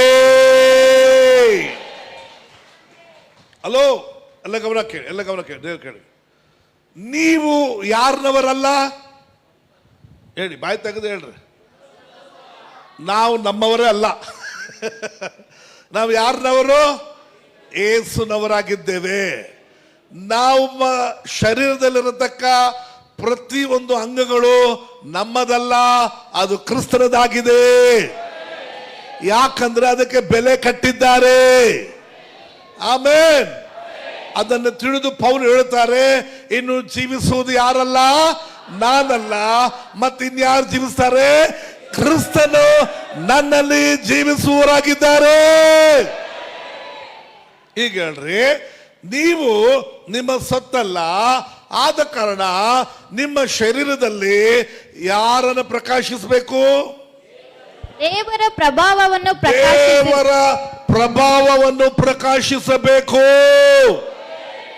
ನೀವು ಆರೋಗ್ಯವಾಗಿದ್ರೆ ಯಾರ ಪ್ರಭಾವ ಅದು? ಆಮೆನ್. ನೀವು ಆಶೀರ್ವಾದವಾಗಿದ್ರೆ ಯಾರ ಪ್ರಭಾವ ಅದು? ಆಮೆನ್. ನೀವು ಸಮಾಧಾನವಾಗಿದ್ರೆ ಯಾರ ಪ್ರಭಾವ ಅದು? ಆಮೆನ್. Very good. ನೀವು ಈ ಪ್ರಪಂಚದಲ್ಲಿ ಪಾಪವಿಲ್ಲದೆ ಜೀವಿಸುವುದು ಯಾರ ಪ್ರಭಾವ? ಎಲ್ಲರೂ ಹಿಂಗೆ ಹೋಗ್ತಿದ್ದಾರಾದ್ರೆ ನಾವು ಅವ್ರ ತರನೇ ಹೋಗ್ತಿದ್ರೆ ನಮಗೂ ಅವ್ರಿಗೆ ವ್ಯತ್ಯಾಸ ಅಲ್ಲ. ನಾವು ವ್ಯತ್ಯಾಸ ಉಳ್ಳವರು ಅಂತಂದ್ರೆ ನಾವು ಆತನ ಪ್ರಭಾವವನ್ನು ನಮ್ಮ ದೇಹದಲ್ಲಿ ಪ್ರಕಾಶಿಸುವವರಾಗಿದ್ದೇವೆ. ಓ ಅಣ್ಣ, ನೀವು ಹೀಗಿರೋದಕ್ಕೆ ಕಾರಣವೇನು? ನಾನು ನನ್ನ ಸ್ವಂತ ಸತ್ತಲ್ಲ, ನಾನು ಆತನ ರಕ್ತದಿಂದ ಕೊಂಡುಕೊಳ್ಳಲ್ಪಟ್ಟಿದ್ದೇನೆ. ನಾನು ಹೀಗಿರುವುದಕ್ಕೆ ಕಾರಣ ಆತನ ಕೃಪೆಯಿಂದಲೇ. ಆಮೆನ್. ಹೇಗೆ ಹಿಂಗಾಗ್ಬಿಟ್ರಿ? ಕೂತ್ಕೊಳ್ಳಿ. ಏಸು 2000 ವರ್ಷದಿಂದ ನಿನ್ನ ನಮ್ಮೆಲ್ಲರ ಪಾಪಕ್ಕಾಗಿ ರಕ್ತ ಸುರಿಸಿದ್ರಂತೆ. ನಾನು ಅದನ್ನು ನಂಬಿದೆ. ಆ ದಿನದಲ್ಲಿ ನನ್ನ ಪಾಪಗಳು ತೊಳೆಯಲ್ಪಟ್ಟು ಶುದ್ಧವಾಗಿದ್ದೇನೆ. ಈಗ ಆತನ ಕೃಪೆಯಿಂದ ಈಗ ನಾನು ಹೀಗೆ ಇದ್ದೇನೆ. ಆಮೆನ್. Praise the Lord. ನೀವು ರಕ್ಷಣೆ ಹೊಂದಿದ ಮೇಲೆ ಜನರು ಮೊದಲು ಗೇಲಿ ಮಾಡ್ತಾರೆ. ಸ್ವಲ್ಪ ದಿನಗಳಾದ ಮೇಲೆ ನಿಮ್ಮಲ್ಲಿ ವ್ಯತ್ಯಾಸವನ್ನು ಕಾಣ್ತಾರ ಇಲ್ಲ? ಅದಕ್ಕೆ ಕಾರಣ ಯಾರು? ನಿನ್ನ ಭಕ್ತಿಯ ಎಲ್ಲ. ಯೇಸುವಿನ ರಕ್ತವು ನಿನ್ನನ್ನು ಹಾಗೆ ಮಾಡಿರತಕ್ಕಂಥದ್ದಾಗಿದೆ. ಆತನ ಕೃಪೆ ನಿನ್ನನ್ನು ಮಾಡಿರೋದ್ರಿಂದ ನಿನ್ನ ದೇಹದ ಮೂಲಕವಾಗಿ ದೇವರ ಪ್ರಭಾವವು ಮ್ಯಾನಿಫೆಸ್ಟೇಷನ್ ಆಗ್ತೈತೆ. Praise the Lord. ಒಂದು ದಿನ ಯೇಸು ಕ್ರಿಸ್ತನು ಜಕ್ಕಾಯನ ಮನೆಗೆ ಹೋಗೋದಕ್ಕಾಗಿ, ಜಕ್ಕಾಯನ ಯೇಸು ನೋಡಕ್ಕಾಗದೆ ಹೋಯ್ತು. ಹಾಗೆ ಮರದ ಮೇಲೆ ಹತ್ತು ಕೂತ್ಕೊಂಡ. ಯೇಸುವನ್ನ ನೋಡೋದಕ್ಕಾಗಿ ಪ್ರಯತ್ನ ಪಟ್ಟ ಅವನನ್ನು ಯೇಸು ನೋಡಿದ್ರು. ಯೇಸು ಹೇಳಿದ್ರು, ಇವತ್ತು ನಿನ್ನ ಮನೆಯಲ್ಲಿ ನಾನು ಉಳ್ಕೊಬೇಕು ಅಂದ್ರು. ಏನಂದ್ರು? ಆಗ ಜನರೆಲ್ಲ ಹೇಳಿದ್ರು, ಇವನು ಪಾಪಿ, ಇವ್ರ ಮನೇಲಿ ಹೇಗೆ ಉಳ್ಕೊಳಕ್ಕಾಗತ್ತೆ? ಯೇಸು ಹೋಗಿ ಉಳ್ಕೊಳಕ್ಕಾಗಲ್ವಲ್ಲ, ಇವನ ವಿಚಾರ ಗೊತ್ತಿಲ್ವೇನೋ ಎಂಬುದಾಗಿ ಮಾತಾಡ್ತಿದ್ರು. ಜಕ್ಕಾಯನ ಇದನ್ನು ಕೇಳಿದ ತಕ್ಷಣ ತಟ್ಟನ್ನು ಇಳಿದು ಬಂದ. ಮನೆಗೆ ಒಂದೇ ಓಡ್ತಾ ಜಕ್ಕಾಯನ ಗೊತ್ತಾಯಿತು, ಅಯ್ಯೋ ನಾನು ಪಾಪಿ ಅಲ್ಲವಾ, ನಾನು ಎಷ್ಟು ಜನಕ್ಕೆ ಮೋಸ ಮಾಡಿದ್ದೇನಲ್ವಾ, ಅನೇಕರಿಗೆ ಅನ್ಯಾಯ ಮಾಡಿದ್ದೇನಲ್ವಾ, ಅಯ್ಯೋ ಯೇಸು ಮನೇಲಿ ಉಳ್ಕೋತೀನಿ ಅಂದ್ರಲ್ಲ, ಹೇಗೆ ಉಳ್ಕೊಳ್ತಾರೆ ಈಗ ಎಂಬುದಾಗಿ ಯೋಚನೆ ಮಾಡಿದ ತಕ್ಷಣ ಪರಿಶುದ್ಧಾತ್ಮ ದೇವರವನಿಗೆ ಸಹಾಯ ಮಾಡಿದ್ರು. ಆತನ ವಾಕ್ಯವು ಅವನ ಹೃದಯದಲ್ಲಿ ಸ್ವೀಕಾರ ಮಾಡಿಕೊಂಡ. ಇವತ್ತು ಯೇಸು ನನ್ನ ಮನೇಲಿ ಉಳ್ಕೋತಾರೆ ಎಂಬುದನ್ನು ಸ್ವೀಕಾರ ಮಾಡಿಕೊಂಡ ತಕ್ಷಣ ಅದರ ಮನತಿರುಗುವ ಶಕ್ತಿಯು ಆ ವಾಕ್ಯವು ಅವನಲ್ಲಿ ಉಂಟು ಮಾಡಿತು. ಆಗ ಯೇಸುವೆ, ಸ್ವಲ್ಪ ನಿಂತ್ಕಡೆ, ನಾನು ಯಾರ ಬಳಿಗೆ ಮೋಸ ಮಾಡಿ ತಗೊಂಡಿದ್ದೀನೋ ಅವರಿಗೆ 4ರಷ್ಟು ಕೊಟ್ಟು ಬಿಡ್ತೀನಿ, ನಾನು ಆಸ್ತಿಯಲ್ಲಿ ಅರ್ಧ ಭಾಗವನ್ನು ಬಡವರಿಗೆ ಕೊಟ್ಟು ಬಿಡ್ತೀನಿ ಎಂಬುದಾಗಿ ಅವನು ತೀರ್ಮಾನ ಮಾಡ್ದ. ಆಗ ಯೇಸು ಹೇಳಿದ್ರು, ಇವನು ಅಬ್ರಾಮನ ಸಂತತಿ, ಈ ಮನೆಗೆ ಇವತ್ತು ರಕ್ಷಣೆ ಬಂತು. ಆಮೆನ್. ಪ್ರಿಯರೇ, ನೀನು ಯೇಸುವನ್ನು ಸ್ವೀಕರಿಸಿಕೊಂಡ ತಕ್ಷಣ ಯೇಸು ನಿನ್ನ ಜೀವಿತದಲ್ಲಿ ಇಂಥ ಸಂಗತಿಗಳನ್ನು ಮಾಡೋದಕ್ಕೆ ಶಕ್ತರಾಗಿದ್ದಾರೆ. ಎಷ್ಟು ಜನ ನಂಬ್ತೀರಿ? ಎಷ್ಟು ಜನ ನಂಬ್ತೀರಿ? ನಿನ್ನ ದೇಹದ ಮೂಲಕವಾಗಿ ಆತನ ಪ್ರಭಾವವನ್ನು, ಆತನ ಮಹಿಮೆಯನ್ನು, ಆತನ ಪ್ರಕಾಶಗೊಳಿಸುವುದಕ್ಕಾಗಿ ದೇವರು ನಿನ್ನನ್ನು ಕೊಂಡುಕೊಂಡಿದ್ದಾರೆ. Price God. ಹಲ್ಲೆಲೂಯಾ. ನೀ ವಿಶ್ವಾಸಿ ಆದ್ಮೇಲೆ ಕೂಡ ಇಲ್ಲಿ ನೋವು, ಅಲ್ಲಿ ನೋವು, ನನಗೆ ಆಗ್ತಾ ಇಲ್ಲ, ಸತ್ತೋಗ್ಬಿಡ್ತೀನಿ ಏನೋ, ಈ ರಾಗ ಹಿಡಿಬಾರ್ದು. ಯೇಸು ನಾಮದಲ್ಲಿ ಈ ಬೀಡಿ ಬಿಡಕ್ ಆಗ್ತಲ್ಲ, ಸಿರುಗಾರ್ ಬಿಡಕ್, ನೀನ್ ಯಾಕೆ ಬಿಡಕ್ ಆಗ್ತದೆ? ನೀನ್ ಬಿಡಕ್ ಹೋಗ್ಬೇಡ. ಬಿಡಿಸು, ಆತನ ಮೇಲೆ ನಂಬಿಕೆ ಇಡು. ಆತನ ಬಿಡಿಸಿ ಕಾಯುವ ಆತನಾಗಿದ್ದಾನೆ. ಕೆಲವರು ಅವ್ರೇನ್ ಮಾಡ್ತಾರೆ, ಬಿಡಬೇಕು ಅಂತ ಪ್ರಯತ್ನ ಪಡ್ತಾರೆ. ಇವತ್ತೊಂದು ಅರ್ಥ ಮಾಡ್ಕೊಳ್ರಿ. ಯೇಸು ಅಂದ್ರೆ ಅದರ ಅರ್ಥ ತನ್ನ ಜನರನ್ನು ಅವರ ಪಾಪದಿಂದ ಬಿಡಿಸಿ ಕಾಯುವಾತನು. ಯಾರು ಬಿಡಿಸೋದು? ಯಾರನ್ನ? ನಮ್ಮನ್ನ. ಪಾಪಿಗಳಾಗಿರುವ ನಮ್ಮನ್ನು ಪಾಪದಿಂದ ಬಿಡಿಸುವವರು ಯಾರು? ನೀನೇ ಬಿಡ್ತೀಯೋ ಆತನ ಬಿಡಿಸ್ತಾರೋ? ನೀನ್ ಬಿಟ್ರೆ ಮತ್ತೆ ಹಿಡಕತ್ತೀಯ, ಆತನ ಬಿಡಿಸಿದ್ರೆ ನಿಜ ನಿಜವಾದ ಬಿಡುಗಡೆ. ಮತ್ತೆ ಬರೆದ ಸುವಾರ್ತೆ 1:21 ಹೇಳ್ತದೆ, ಓದ್ಕೊಳ್ಳೋಣ. ನೀನು ಆತನಿಗೆ ಯೇಸು ಎಂದು ಹೆಸರಿಡಬೇಕು. ಯೇಸು ಎಂದು ಹೆಸರಿಡಬೇಕು. ಯಾಕೆಂತಂದರೆ ಆತನೇ ತನ್ನ ಜನರನ್ನು ಅವರ ಪಾಪಗಳಿಂದ ಬಿಡಿಸಿ ಕಾಯುವನು ಅಂದನು. ಆತನು ಬಿಡು ಬಿಡು ಅಂತ ಹೇಳೋಲ್ಲ. ನಮ್ಮ ತಂದೆ ತಾಯಿಗಳು ಹೇಳ್ತೀವಲ್ಲ, ಬಿಡೋ ಬಿಡೋ ಅಂತ ಬಿಡ್ತೀಯ, ಹಿಂದೆಗಳು ಹೊಡಿತೀಯ. ಆದರೆ ಯೇಸು ಕ್ರಿಸ್ತ ಬಿಡು ಅಂತ ಹೇಳಲ್ಲ. ಆತನೇ ನಿನ್ನ ಬಿಡಿಸಿ ಕಾಯುವ ಆತನಾಗಿದ್ದಾನೆ. ಆತನೇ ನಿನ್ನ ದೇಹದ ಮೂಲಕವಾಗಿ ಆತನು ಮಹಿಮೆಯನ್ನು ಪ್ರಕಾಶಿಸುವ ಆತನಾಗಿದ್ದಾನೆ. ನೀವು ನಿಮ್ಮ ಓದ್ಕೊಳ್ಳಮ್ಮ, ಅದು ಕೊರಿಂಥಿಯರು 1 ಕೊರಿಂಥಿಯರು 6:20 ಓದ್ಕೊಳಪ್ಪ. ನೀವು ನಿಮ್ಮ ಸ್ವಂತ ಸೊತ್ತಲ್ಲ, ನೀವು ನಿಮ್ಮ ಸ್ವಂತ ಸೊತ್ತಲ್ಲ, ನೀವು ಕ್ರಯಕ್ಕೆ ಕೊಡಲ್ಪಟ್ಟವರು, ನೀವು ಕ್ರಯಕ್ಕೆ ಕೊಳ್ಳಲ್ಪಟ್ಟವರು. ಆದ ಕಾರಣ ನಿಮ್ಮ ದೇಹದಲ್ಲಿ, ಎಲ್ಲ ಗಮನ ಕೇಳಿ, ಎಲ್ಲರೂ ಕೇಳಿ ನಿಮ್ಮ ದೇಹದಲ್ಲಿ ಅಂದ್ರೆ ತಲೆಯಿಂದ ಕಾಲುವರೆಗೂ ಇರತಕ್ಕ ನಿಮ್ಮ ದೇಹದಲ್ಲಿ ದೇವರ ಪ್ರಭಾವವನ್ನು. ಯಾರ ಪ್ರಭಾವವನ್ನು? ದೇವರ ಪ್ರಭಾವ. ದೇವರ ಪ್ರಭಾವ ಅಂದ್ರೆ ಏನಪ್ಪಾ? ಬೆಂಕಿಗಳು ಹೋಗ್ಬೇಕು ಈ ಕಡೆ ಆ ಕಡೆ. ನಮ್ಮನ್ನು ನೋಡುವಾಗ ಅಯ್ಯೋ ಚೆನ್ನಾಗಿದ್ದೀರಿ, ಹೌದು, ನಾನು ಚೆನ್ನಾಗಿರೋದಕ್ಕೆ ಕಾರಣ Yesu. Amen, praise the Lord. ನಾನು ಚೆನ್ನಾಗಿರೋಕ್ಕೆ ಕಾರಣ ಯೇಸು. ಆರೋಗ್ಯವಾಗಿದ್ದೀನಿ ಹೇಗಪ್ಪ? ಅದಕ್ಕೆ ಕಾರಣ ಯೇಸು. ನನ್ನ ದೇಹದ ಮೂಲಕವಾಗಿ ಪ್ರಕಾಶಿಸುವವನಾಗಿದ್ದಾನೆ. ಆಶೀರ್ವಾದವಾಗಿದ್ದೆ ಹೇಗೆ? ಆತನೇ ಕಾರಣ. Praise the Lord, hallelujah, amen. ಸಮಾಧಾನವಾಗಿದ್ದೇನೆ ಹೇಗೆ? ಇಂಥ ಕೆಟ್ಟ ಪ್ರಪಂಚದಲ್ಲಿ ಹೇಗೆ ಸಮಾಧಾನವಾಗಿರಕ್ಕಾಗತ್ತೆ? ಆತನೇ ಕಾರಣ. ಆಮೆನ್. ವರಗಳಿಂದ ತುಂಬಲ್ಪಟ್ಟಿದ್ದೇನೆ ಹೇಗೆ? ಇದು ಆತನೇ ಕಾರಣ. ನಿತ್ಯ ಜೀವ ಇದೆ ಎಂಬ ಧೈರ್ಯ ನನಗಿದೆ. ನಾನು ಸತ್ರ ನರಕಕ್ಕೆ ಹೋಗೋದಿಲ್ಲ, ಸ್ವರ್ಗಕ್ಕೆ ಹೋಗ್ತೇನೆ ಎಂಬ ಗ್ಯಾರಂಟಿ ನನಗಿದೆ. ಹೇಗೆ ಇದು? ಆತನೇ ಕಾರಣ. ನಾನು ನನ್ನವನಲ್ಲ, ನನ್ನ ಸೊತ್ತಲ್ಲ, ನಂದಲ್ಲ, ಈ ದೇಹವು ನಂದಲ್ಲ, ಆತನದಾಗಿದೆ. ಹೇಳ್ರಿ, ಎಲ್ಲ ನೋಡ್ರಿ. ನಿಮ್ಮ ದೇಹದಲ್ಲಿರತಕ್ಕ ಕಾಯಿಲೆಯನ್ನ, ನಿಮ್ಮ ದೇಹದಲ್ಲಿರತಕ್ಕ ನೋವುಗಳನ್ನ, ಸೊಂಟ ನೋವು, ಕಾಲು ನೋವು ಎಲ್ಲ ಬಂದು ಕ್ಯೂಲ್ ನಿಂತ್ಕೊಬೇಡ್ರಿ ಯೇಸು ನಾಮದಲ್ಲಿ. ಸ್ತೋತ್ರ ಸ್ತೋತ್ರ ಸ್ತೋತ್ರ. ಗೊತ್ತಾಯ್ತಮ್ಮ? ಒಂದು ವೇಳೆ ನನ್ನ ಮೇಲಿರೋ ವರದಿಂದ ನಿಮ್ಮನ್ನು ಗುಣಪಡಿಸ್ಬೋದು, ಮತ್ತೆ ಇನ್ನೊಂದು ಪಾಸ್ ಬರೋವರೆಗೂ ಕಾಯ್ತಾ ಇರ್ಬೇಕು ನೀನು, ಇನ್ನೊಂದು ಕಾಯಿಲೆ ಬಂದರೆ. ಆದರೆ ಕುಮಾರನ ಬಿಡುಗಡೆ ಕೊಟ್ಟರೆ ಪರ್ಮನೆಂಟ್ ಆಗಿ ಬಿಡುಗಡೆ ಆಗುತ್ತೆ. ನಿಮಗೆ ಟೆಂಪರರಿ ಬೇಕಾ? ಕ್ಯೂಲ್ ನಿಂತ್ಕೊಳ್ಳಿ. ಪರ್ಮನೆಂಟ್ ಬೇಕಾ? ಕೂತಿರುವ ಜಾಗದಲ್ಲಿ ನಾನು ಹೇಳೋ ವಾಕ್ಯನ ಕೇಳಿ. ಈ ವಾಕ್ಯದಲ್ಲಿ ಜೀವ ಇದೆ. ಈ ವಾಕ್ಯವು ಹೇಳ್ತದೆ, ನಿನ್ನ ದೇಹವು ದೇವರ ಆಲಯ, ಅದನ್ನು ದೇವರ ಪ್ರಭಾವವನ್ನ, ಮಹಿಮೆಯನ್ನು ಪ್ರಭಾವ ಪಡಿಸ್ರಿ. Amen, amen, praise the Lord. ಸತ್ಯವನ್ನು ತಿಳ್ಕೊಳ್ರಿ. ಸತ್ಯ ನಿಮ್ಮನ್ನು ಪರ್ಮನೆಂಟ್ ಆಗಿ ಬಿಡುಗಡೆ ಮಾಡ್ತದೆ. ಹಲ್ಲೆಲೂಯಾ. ಪಾಸ್ರು ಒಂದು ವೇಳೆ ಬರಕ್ಕಾಗ್ಲಿಲ್ಲ ಆದ್ರೂ ಇರುವ ಜಾಗದಲ್ಲಿ ನೀನು ಬಿಡುಗಡೆ ಹೊಂದ್ಕೊತೀಯ. ಒಂದು ವೇಳೆ ನಾ ಕೈ ಇಡ್ಲಿಲ್ಲ, ನಾವು ನಿಮ್ಮ ಮೇಲೆ ಕೈ ಇಟ್ಟು ಆಡಿಸಿಲ್ಲ, ಕೆಳಗೆ ಬೀಳಿಸಿಲ್ಲ ಆದ್ರೂ ಕೂಡ ಯೇಸುವಿನ ನಾಮದಲ್ಲಿ ನೀನು ಅರಿತಿರತಕ್ಕ ನಿನ್ನ ವಾಕ್ಯವು ನಿನ್ನನ್ನು ಪರ್ಮನೆಂಟ್ ಆಗಿ ಬಿಡುಗಡೆ ಮಾಡ್ತದೆ. ದಯಮಾಡಿ ಮತ್ತೊಬ್ಬರ ನಂಬಿಕೆ ಮೇಲೆ ಆದ್ಕೋಬೇಡ್ರಿ. ನಿಮ್ಮ ನಂಬಿಕೆ ನಿಮ್ಮನ್ನು ಗುಣಪಡಿಸುವಂಥದ್ದು. ಬೈಬಲಲ್ಲಿ 38 ಅದ್ಭುತಗಳು ಹೊಸ ಒಡಂಬಡಿಕೆಯಲ್ಲಿದೆ. ಆ 38 ಅದ್ಭುತಗಳಲ್ಲಿ 1-2 ಬಿಟ್ಟು ಮಿಕ್ಕಿದೆಲ್ಲವೂ ಅವರವರ ನಂಬಿಕೆ ಅಂತಲೇ ಗುಣವಾಗಿದ್ದು. 38 ವರ್ಷ ಕಾಯಿಲೆ ಆಗಿದ್ದವನು ಯಾರ ನಂಬಿಕೆಯಿಂದ? ಯೇಸು ನಂಬಿಕೆಯಿಂದಲೋ ಅವನ ನಂಬಿಕೆಯಿಂದಲೋ? 12 ವರ್ಷ ಕಾಯಿಲೆ ಆಗಿದ್ದಂಥ ಸ್ತ್ರೀ, ಅವಳ ನಂಬಿಕೆಯೋ ಯೇಸು ನಂಬಿಕೆಯೋ? Praise the Lord. ಕುಷ್ಠ ರೋಗಿ, ಅವನ ನಂಬಿಕೆಯೋ ದೇವರ ನಂಬಿಕೆಯೋ? ದೇವರ ನಂಬಿಕೆಯ? ಅವನ ನಂಬಿಕೆ. ನಿಮಗೆ ಮನಸ್ಸಿದ್ರೆ ನನ್ನನ್ನು ಏನು ಮಾಡು? ಶುದ್ಧ ಮಾಡು. ನನಗೆ ಮನಸ್ಸಿದೆ, ಶುದ್ಧನಾಗೊಂದು. Praise the Lord. ಕಾನಾನಿಯ ಸ್ತ್ರೀ ತನ್ನ ಮಗಳ ನಿಮಿತ್ತವಾಗಿ ಯೇಸು ಹಿಂದಗಡೆ ಬಂದಾಗ ಮಕ್ಕಳ ರೊಟ್ಟಿ ನಾಯಿಗಿಲ್ಲ ಅಂದ್ರು.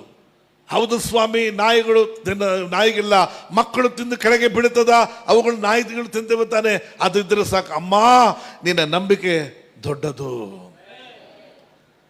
ಎಲ್ಲ ಅದ್ಭುತಗಳು ಅವರವರ ನಂಬಿಕೆಯಿಂದಲೇ ಆಗ್ಬೇಕು.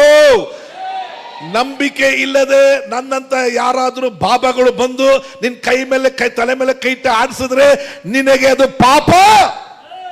ಬೈಬಲ್ ವಾಕ್ಯ ಹೇಳ್ತದೆ, ಪಾಪ. ನಂಬಿಕೆ ಇಲ್ಲದೆ ಬಂದದ್ದಲ್ಲ ಏನಂತೆ. ಅರೆ ಸೈಲೆಂಟ್ ಆಗ್ಬಿಟ್ರೆ, ನಂಬಿಕೆ ಇಲ್ಲದೆ ಹೆಂಗು ಗೊತ್ತು ಕೈ ಇಟ್ಟರು ಗುಮ್ಮಂತು ಚೆನ್ನಾಗಾಗ್ಬಿಟ್ಟೆ ಪಾಪ. ಹೊಸದಾಗಿದ್ದವ್ರು ಪರವಾಗಿಲ್ಲ, ನೀನು ಪಾಪಿ. ವಿಶ್ವಾಸದಿಂದ ಹೆಸರು ಇಟ್ಕೊಂಡು ಇನ್ನೊಬ್ಬರ ಹತ್ರ ಹೋಗಿ ಚಳಿ ಕಾಯ್ತಿ ಅಂತಂದ್ರೆ ಪಾಪಿ ನೀನು. ಯಾಕೆ? ಇಸ್ರಾಯೇಲ್ ಜನರನ್ನು ಐಗುಪ್ತ ದೇಶದಿಂದ ದೇವರು ಹೊರಗೆ ಕರ್ಕೊಂಬಂದ್ರು. 40 ವರ್ಷಗಳಾಯಿತು. ಓಕೆ, ಇರಲಿ. ಆ 40 ವರ್ಷದಲ್ಲಿ ಬಂದಂಥ ಯಾರು ಕೂಡ ಕಾನಾನ್ ದೇಶಕ್ಕೆ ಹೋಗಿಲ್ಲ, ಕಾಲೇಬ್ ಜೋಶಿ ಇಬ್ಬರು ಬಿಟ್ಟು. ಯಾಕೆ? ಅವರಿಗೆ ದೇವರು ಊಟ ಕೊಟ್ಟರು, ಮನ್ನಾ ಕೊಟ್ಟರು, ಮಾಂಸ ಕೊಟ್ಟರು, ಬಟ್ಟೆ ಬೆಳೀತು, ಎಲ್ಲ ಬಂತು. ನಂಬಿಕೆಯಿಂದೆಲ್ಲ ಗುಣಗುಟ್ಟಿದ್ದರಿಂದ, ಹತ್ತಿದ್ದರಿಂದ, ಕೇಳ್ಕೊಂಡಿದ್ದರಿಂದ, ಮೋಸ ಕೊಡಿಸಿದ್ರಿಂದ ಬಂತು ಪಾಪ. ಹಲೋ, ತಲೆ ಮೇಲೆ ಕೈ ಇಡೋದನ್ನ ಮುಂದೆ ಮುಡ್ಸ್ಕೊಡಿ, ಬಿಟ್ಬಿಡ್ರಿ. ಮುಂದೆ ತಲೆ ಕೊಟ್ಟು ಕೊಟ್ಟು ಕೂದಲು ಬಿದ್ದೈತದೆ. ಅರ್ಥ ಆಯ್ತ್ರಿ? ವಾಕ್ಯದ ಆಧಾರದಲ್ಲಿ ಹೇಳ್ತೀನಿ ನಾನು. ನಿಮ್ಮನ್ನು ದೇವರು ಕೊಂಡುಕೊಂಡಿದ್ದಾರಮ್ಮ. ನೀವು ಆತನ ಸ್ವಂತ ಸೊತ್ತಾಗಿದ್ದೀರಿ. ನಿನ್ನ ದೇಹದಲ್ಲಿ ಆತನ ಮಹಿಮೆಯನ್ನು ಪ್ರಕಾಶಪಡಿಸೋದಕ್ಕಾಗಿ. ನನ್ನ ಜನರು ನನ್ನನ್ನು ಅರಿಯದೆ ನಾಶವಾಗಿ ಹೋಗ್ತಿದ್ದಾರೆ. ನಮ್ಮ ಭಾಷೆಯಲ್ಲಿ ಸಂಹಾರವಾಗ್ತಿದ್ದಾರೆ. ಅಂದ್ರೆ ಇವತ್ತು ಸಭೆಯಲ್ಲಿರತಕ್ಕಂಥ ನಾವುಗಳು ಆತನ ಅರಿಯತಕ್ಕ ಅರಿವು ಜ್ಞಾನಕ್ಕಾಗಿ ಇವತ್ತು ನಾವು ಕೂಡಿ ಬಂದಿದ್ದೇವೆ. ಇವತ್ತು ನಾವೇನು ಕಲಿತಿದ್ದೀವಿ ಅಂದ್ರೆ, ಏಸು ನನ್ನನ್ನು ಆತನ ರಕ್ತದಿಂದ ಕೊಂಡುಕೊಂಡಿದ್ದಾರೆ. ನನ್ನನ್ನು ಬೆಳ್ಳಿ ಬಂಗಾರದಿಂದಲ್ಲ, ವ್ಯರ್ಥವಾದ ಕಾರ್ಯಗಳಿಂದಲ್ಲ, ತನ್ನ ಸ್ವಂತ ರಕ್ತದಿಂದ ವಿಮೋಚಿಸಿದ್ದಾರೆ. ನನ್ನನ್ನು ಸ್ವಂತ ಸೊತ್ತಲ್ಲ, ನಾನು ಆತನ ಸೊತ್ತಾಗಿದ್ದೇನೆ. ಆದ ಕಾರಣ ನನ್ನ ದೇಹದ ಮೂಲಕವಾಗಿ ದೇವರಿಗೆ ಮಹಿಮೆಯನ್ನು ಉಂಟು ಮಾಡತಕ್ಕಂಥವನಾಗಿದ್ದೇನೆ. Praise God, hallelujah. ನನ್ನವನು ಹೇಳುವ ನೀತಿವಂತನು ಹೇಗೆ ಬದುಕ್ತಾನೆ? ಹೇಳಿ ಹೇಳಿ ಹೇಳಿ, ಹೆಂಗ್ ಬದುಕ್ತಾನೆ? ಏನ್ ನಿನ್ನ ನಂಬಿಕೆ? ನಾನು ಆತನ ರಕ್ತದಿಂದ ಕೊಂಡುಕೊಳ್ಳಲ್ಪಟ್ಟಿದ್ದೇನೆ. ನಿನ್ನ ರಕ್ತದಿಂದ ನಾನು ಕೊಂಡುಕೊಳ್ಳಲ್ಪಟ್ಟಿದ್ದೇನೆ. ಈ ದೇಹವು ದೇವರ ಆಲಯ, ಇದರ ಮೂಲಕವಾಗಿ ನಾನು ನಾಮನ ಮಹಿಮೆ ಪಡಿಸ್ತೇನೆ ದೇವರೇ. Praise the Lord, hallelujah. ನಿನ್ನ ಅಕ್ಕ ಪಕ್ಕದಲ್ಲಿರುವವರು, ಸುತ್ತಮುತ್ತಲಿರುವವರು ನೋಡ್ತಾರೆ, ಇವಳು ಕುಂಡ್ಕೊಂಡು ಹೋಗ್ತಿದ್ಲು, ಯಾವಾಗ ನೋಡು ಆ ನೋವು ನೀವು ಅಂತಿದ್ಲು, ಹೀಗೆ ನೆಟ್ಟಗೆ ಹೋಯ್ತದಲ್ಲ, ಹೆಂಗೆ ಕಾರಣ? ಯೇಸುವೇ ಕಾರಣ. ಹಲ್ಲೆಲೂಯಾ. ಒಂದು ಹಾಡಿದ್ರಿ, ಏನು ಹಾಡೋದು? ನನ್ನೆಲ್ಲ ಆಶೀರ್ವಾದಕ್ಕೆ ಯಾರು ಕಾರಣ? ಹಂಗೆ ಆಡ್ಕೊಂಡೇ ಬರಬೇಕು. ಆಗ ಅಕ್ಕಪಕ್ಕದಲ್ಲಿ ನೋಡ್ತಾರೆ, ನಾನು ಹಿಂದ್ಗಡೆ ಹೋಗ್ತೀನಿ ಅಂತ ಬರ್ತಾರೆ.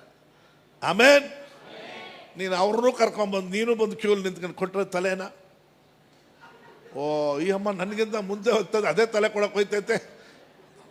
ಆಮೇಲೆ ನೀತಿವಂತನು ಬದುಕೋದು ಯಾವುದರಿಂದ? ಯಾವುದ್ರ ಮೇಲೆ? ಆತನು ನಿನ್ನನ್ನು ಕುರಿತು ಹೇಳಿದ ವಾಕ್ಯದ ಮೇಲೆ ನಂಬಿಕೆಯಿಂದ ಬದುಕಬೇಕು. ಆಮೇಲೆ ನಂಬಿಕೆ ಇಲ್ಲದೆ ಬಂದದ್ದಲ್ಲ ಪಾಪ. Praise God. ಇಸ್ರಾಯೇಲ್ ಜನರಿಗೆ 40 ವರ್ಷ ಊಟ, 40 ವರ್ಷ ನೀರು, 40 ವರ್ಷಗಳು ಬಟ್ಟೆ, 40 ವರ್ಷ ಕಾಲುಗಳು ಬಾತೋಗಿಲ್ಲ, 40 ವರ್ಷದಲ್ಲಿ ಓಸಿಯಲ್ಲಿ 40 ವರ್ಷಗಳು ಆ ಅಗ್ನಿಸ್ತಂಭ ಎಲ್ಲ ಸಿಕ್ತು. ಆದ್ರೆ ಒಬ್ಬರು ಕಾನಾನ್ ಹೋಗಿಲ್ಲ. ಕಾರಣವೇನು? ಪಾಪ. ನೀನು ಅಲ್ಲಿ ಇಲ್ಲಿ ತಗೊಂಡು ಹೆಂಗಾರು ಬದುಕಬೇಡ, ಬದುಕೋಕೆ ಹೋಗಬೇಡ. ನೀನು ಬದುಕಬೇಕಾದ್ರೆ ನಂಬಿಕೆಯಿಂದಲೇ ಬದುಕಬೇಕು. ನಿನ್ನ ನಂಬಿಕೆಯು ನಾನಾ ವಿಧವಾದ ಶೋಧದಿಂದ ಶೋಧಿಸಲ್ಪಡುತ್ತದೆ.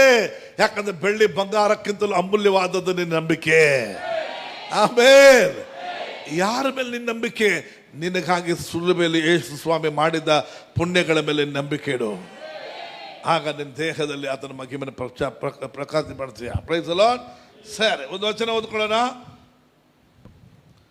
ತೀತನು 2ನೇ ಅಧ್ಯಾಯ 14ನೇ ವಚನ. ಟೈಟಸ್. ಆತನು ನಮ್ಮನ್ನು ಸಕಲ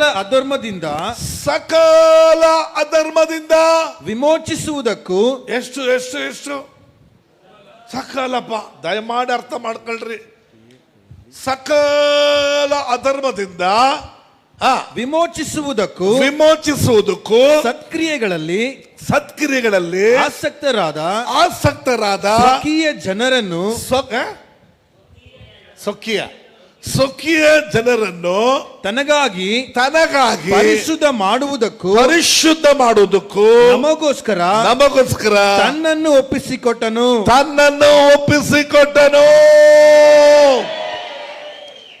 ಈ ದಿನಗಳಲ್ಲಿ ಒಪ್ಪಿಸಿಕೊಡ್ರಿ. ನಾವು ಒಪ್ಪಿಸ್ಕೊಳ್ಳೋದು ಪಲ್ಟಿ ಹೊಡೆಯೋದು, ನಾವು ಪಲ್ಟಿ ಹೊಡೆಯೋದು. ಒಪ್ಪಿಸ್ಕೊಡೋದು ಬಿಡ್ರಿ, ಆತನ ಒಪ್ಪಿಸ್ಕೊತಿದ್ಮೇಲೆ ನಂಬಿಕೆ ಇಡ್ರಿ. ಅಲ್ಲೆಲ್ಲೂಯ. ಜನವರಿ ಬಂದರೆ ಒಪ್ಪಿಸ್ಕೊಳ್ಳೋದು, ತಿರ್ಗಾ ಬರೋ ವರ್ಷವರೆಗೂ ಪಲ್ಟಿ ಹೊಡೆಯೋದು. ತಿರ್ಗಾ ನಾನು ಹೇಳ್ತೀನಿ, ನಾವೆಲ್ಲ ಪಲ್ಟಿ ಹೊಡೆಯೋರೆ. ಆತನೊಬ್ಬನು ಮಾತ್ರ ನಮ್ಮೆಲ್ಲರಿಗೂ ಒಪ್ಪಿಸಿಕೊಟ್ಟಿದ್ದಾನೆ. ಆತನ ದೃಷ್ಟಿಸಿ ನೋಡಿದ ಮುಖಗಳು ಏನಾಗ್ತದಂತೆ? ಪ್ರಕಾಶಗೊಳ್ಳುತ್ತದೆ. ಅದು ಲಗ್ಜೆ ಕಟ್ಟು ಹೋಗೋದೇ ಇಲ್ಲ. ನಿನ್ನನ್ನು ನೋಡಬೇಡ, ಆತನ ನೋಡು. ನಿನಗೋಸ್ಕರ ತನ್ನನ್ನೇ ಒಪ್ಪಿಸಿಕೊಟ್ಟಿದ್ದಾರೆ. ಆಮೇನ್. ಮತ್ತೊಂದು ಸತ್ಯ ವಚನ ಓದ್ರಿ.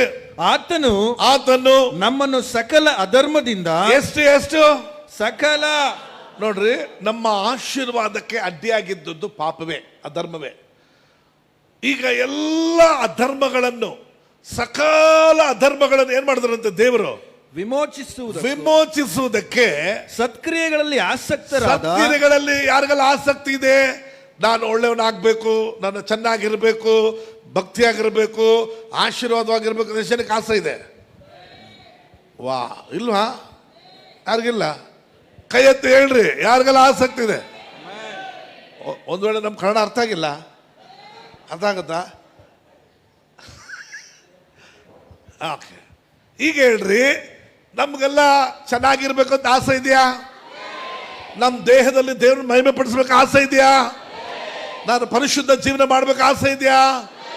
ನೋಡಿ, ಸತ್ಕ್ರಿಯೆಗಳಲ್ಲಿ ಏನಾಗಿರುವವರಿಗೆ ಆಸಕ್ತರಾದ ಸ್ವಕೀಯ ಜನರನ್ನು ತನಗಾಗಿ ಪರಿಶುದ್ಧ ಮಾಡುವುದಕ್ಕೂ ತನಗೋಸ್ಕರ ಪರಿಶುದ್ಧ ಮಾಡುವುದಕ್ಕೂ ನಮಗೋಸ್ಕರ ಆತನನ್ನು ಒಪ್ಪಿಸಿಕೊಟ್ಟನು. ಯಾರಿಗೋಸ್ಕರ ಒಪ್ಪಿಸಿಕೊಟ್ಟನು? ಹೇಳಿ. ನನಗೋಸ್ಕರ ಯೇಸುವನ್ನು ಒಪ್ಪಿಸಿಕೊಟ್ರು. ನಿನ್ನನ್ನು ಒಪ್ಪಿಸಿಕೊಡೋದಿರಲಿ, ಆಮೇಲೆ ಆತನ ನಿನಗೋಸ್ಕರ ಒಪ್ಪಿಸಿಕೊಟ್ಟಿದ್ದಾನೆ, ನಂಬುವುದು. ಆಮೇನ್. Praise God. ಹಲ್ಲೆಲೂಯಾ. ಅರ್ಥ ಆಯ್ತ್ರಿ? ನಮ್ಮೆಲ್ಲರಿಗೋಸ್ಕರ ಶಿಲುಬೆ ಮೇಲೆ ಯೇಸು ತನ್ನನ್ನು ಒಪ್ಪಿಸಿಕೊಟ್ಟಿದ್ದಾರೆ. ಆಮೇನ್. ಆದ ಕಾರಣ ದಯಮಾಡಿ ಇನ್ನು ನಾವು ಯಾವುದಕ್ಕೂ ಗುಲಾಮರಲ್ಲ. ನಾವು ಯಾವ ಪಾಪಕ್ಕೆ, ಶಾಪಕ್ಕೆ, ರೋಗಕ್ಕೆ, ದರಿದ್ರಕ್ಕೆ ಸಾಯುವ ತನಕ ನಮಗೆ ಹೋರಾಟ ಇದೆ. ಒಂದೇ ದಿನದಲ್ಲಿ ಯಾರು ಪರ್ಫೆಕ್ಟ್ ಆಗುವುದಿಲ್ಲ. ಆದರೆ ಪ್ರತಿ ದಿನವೂ ಇದೇ ಮಾತನ್ನು ಹೇಳು, ಆತನ ಬಾಸುಂಡುಗಳಿಂದ ಗುಣವಾಗಿದ್ದೇನೆ. ಹಂಗೆ ಹೇಳಿದ ತಕ್ಷಣ ಕಾಯಿಲೆ ಹೋಗ್ಬಿಟ್ರೆ ನಂಬಿಕೆ ಬೇಕಾಗಿಲ್ಲ, ಹೋಗೋದಿಲ್ಲ. ನೀನು ಹೇಳ್ತಾನೆ ಇರು. ನೀತಿವಂತನ ಬದುಕೋದು ಯಾವುದರಿಂದ? ಎಲ್ಲಿವರೆಗೂ? ಸಾಯುವ ತನಕ. ಆಮೇನ್. ಅದರ ಅರ್ಥ ನೀನು ಪರಿಪೂರ್ಣವಾಗಿ ಈ ಲೋಕದಲ್ಲಿ ಇರುವುದಲ್ಲ ಅರ್ಥ. ನೀನು ಪ್ರತಿದಿನವೂ ಬದುಕೋದು ನಂಬಿಕೆಯಿಂದ. ಆಮೇನ್. ಹಲ್ಲೆಲೂಯಾ. ಭಯಪಡಬೇಡ. ಯಾವುದು ನಿನ್ನನ್ನು ಮೇರ್ಕೊಳ್ಳೋಕೆ ಸಾಧ್ಯತೆ ಇಲ್ಲ. ಭಯಪಡಬೇಡ. ನಂಬಿಕೆಯಲ್ಲಿ ಒಳ್ಳೆ ಹೋರಾಟವನ್ನು ಹೋರಾಡು. ಯಾವುದನ್ನು ಕಾಪಾಡ್ಕೋ? ನಂಬಿಕೆಯನ್ನು ಕಾಪಾಡು, ವಿಶ್ವಾಸವನ್ನು ಕಾಪಾಡಿಕೊ ಅಂತ ಹೇಳ್ತಾರೆ ಪೌಲ್ ತಿಮೋತಿಗೆ. ನಾನು ಒಳ್ಳೆ ಹೋರಾಟವನ್ನು ಹೋರಾಡಿದ್ದೇನೆ. ಯಾವುದನ್ನು ಕಾಪಾಡ್ಕೊಂಡಿದ್ದೇನೆ? ನಂಬಿಕೆಯನ್ನು ಕಾಪಾಡ್ಕೊಂಡಿದ್ದೇನೆ. ಅದಕ್ಕೋಸ್ಕರ ದಯಮಾಡಿ ನೀವು ಯಾರು ಕೂಡ ಸೋತೋಗ್ಬೇಡ್ರಿ, ಅಥವಾ ಡೋಂಟ್ ಗಿವ್ ಅಪ್ ಅಂದರೆ ಬಿಟ್ಟು ಬಿಡಬೇಡಿ. ಆಗುತ್ತಪ್ಪ, ನಮಗೆ ಆಗಲ್ಲ ಇದೆಲ್ಲ ಎಂಬುದಾಗಿ ಬಿಟ್ಬಿಡ್ಬೇಡ್ರಿ. ಕೊನೆಯ ತನಕ, ಎಲ್ಲಿವರೆಗೂ? ನಿನ್ನ ಉಸಿರಿನ ಕೊನೆಯ ತನಕ ಒಳ್ಳೆ ಹೋರಾಟವನ್ನು ಹೋರಾಡು, ವಿಶ್ವಾಸವನ್ನು ಕಾಪಾಡ್ಕೋ.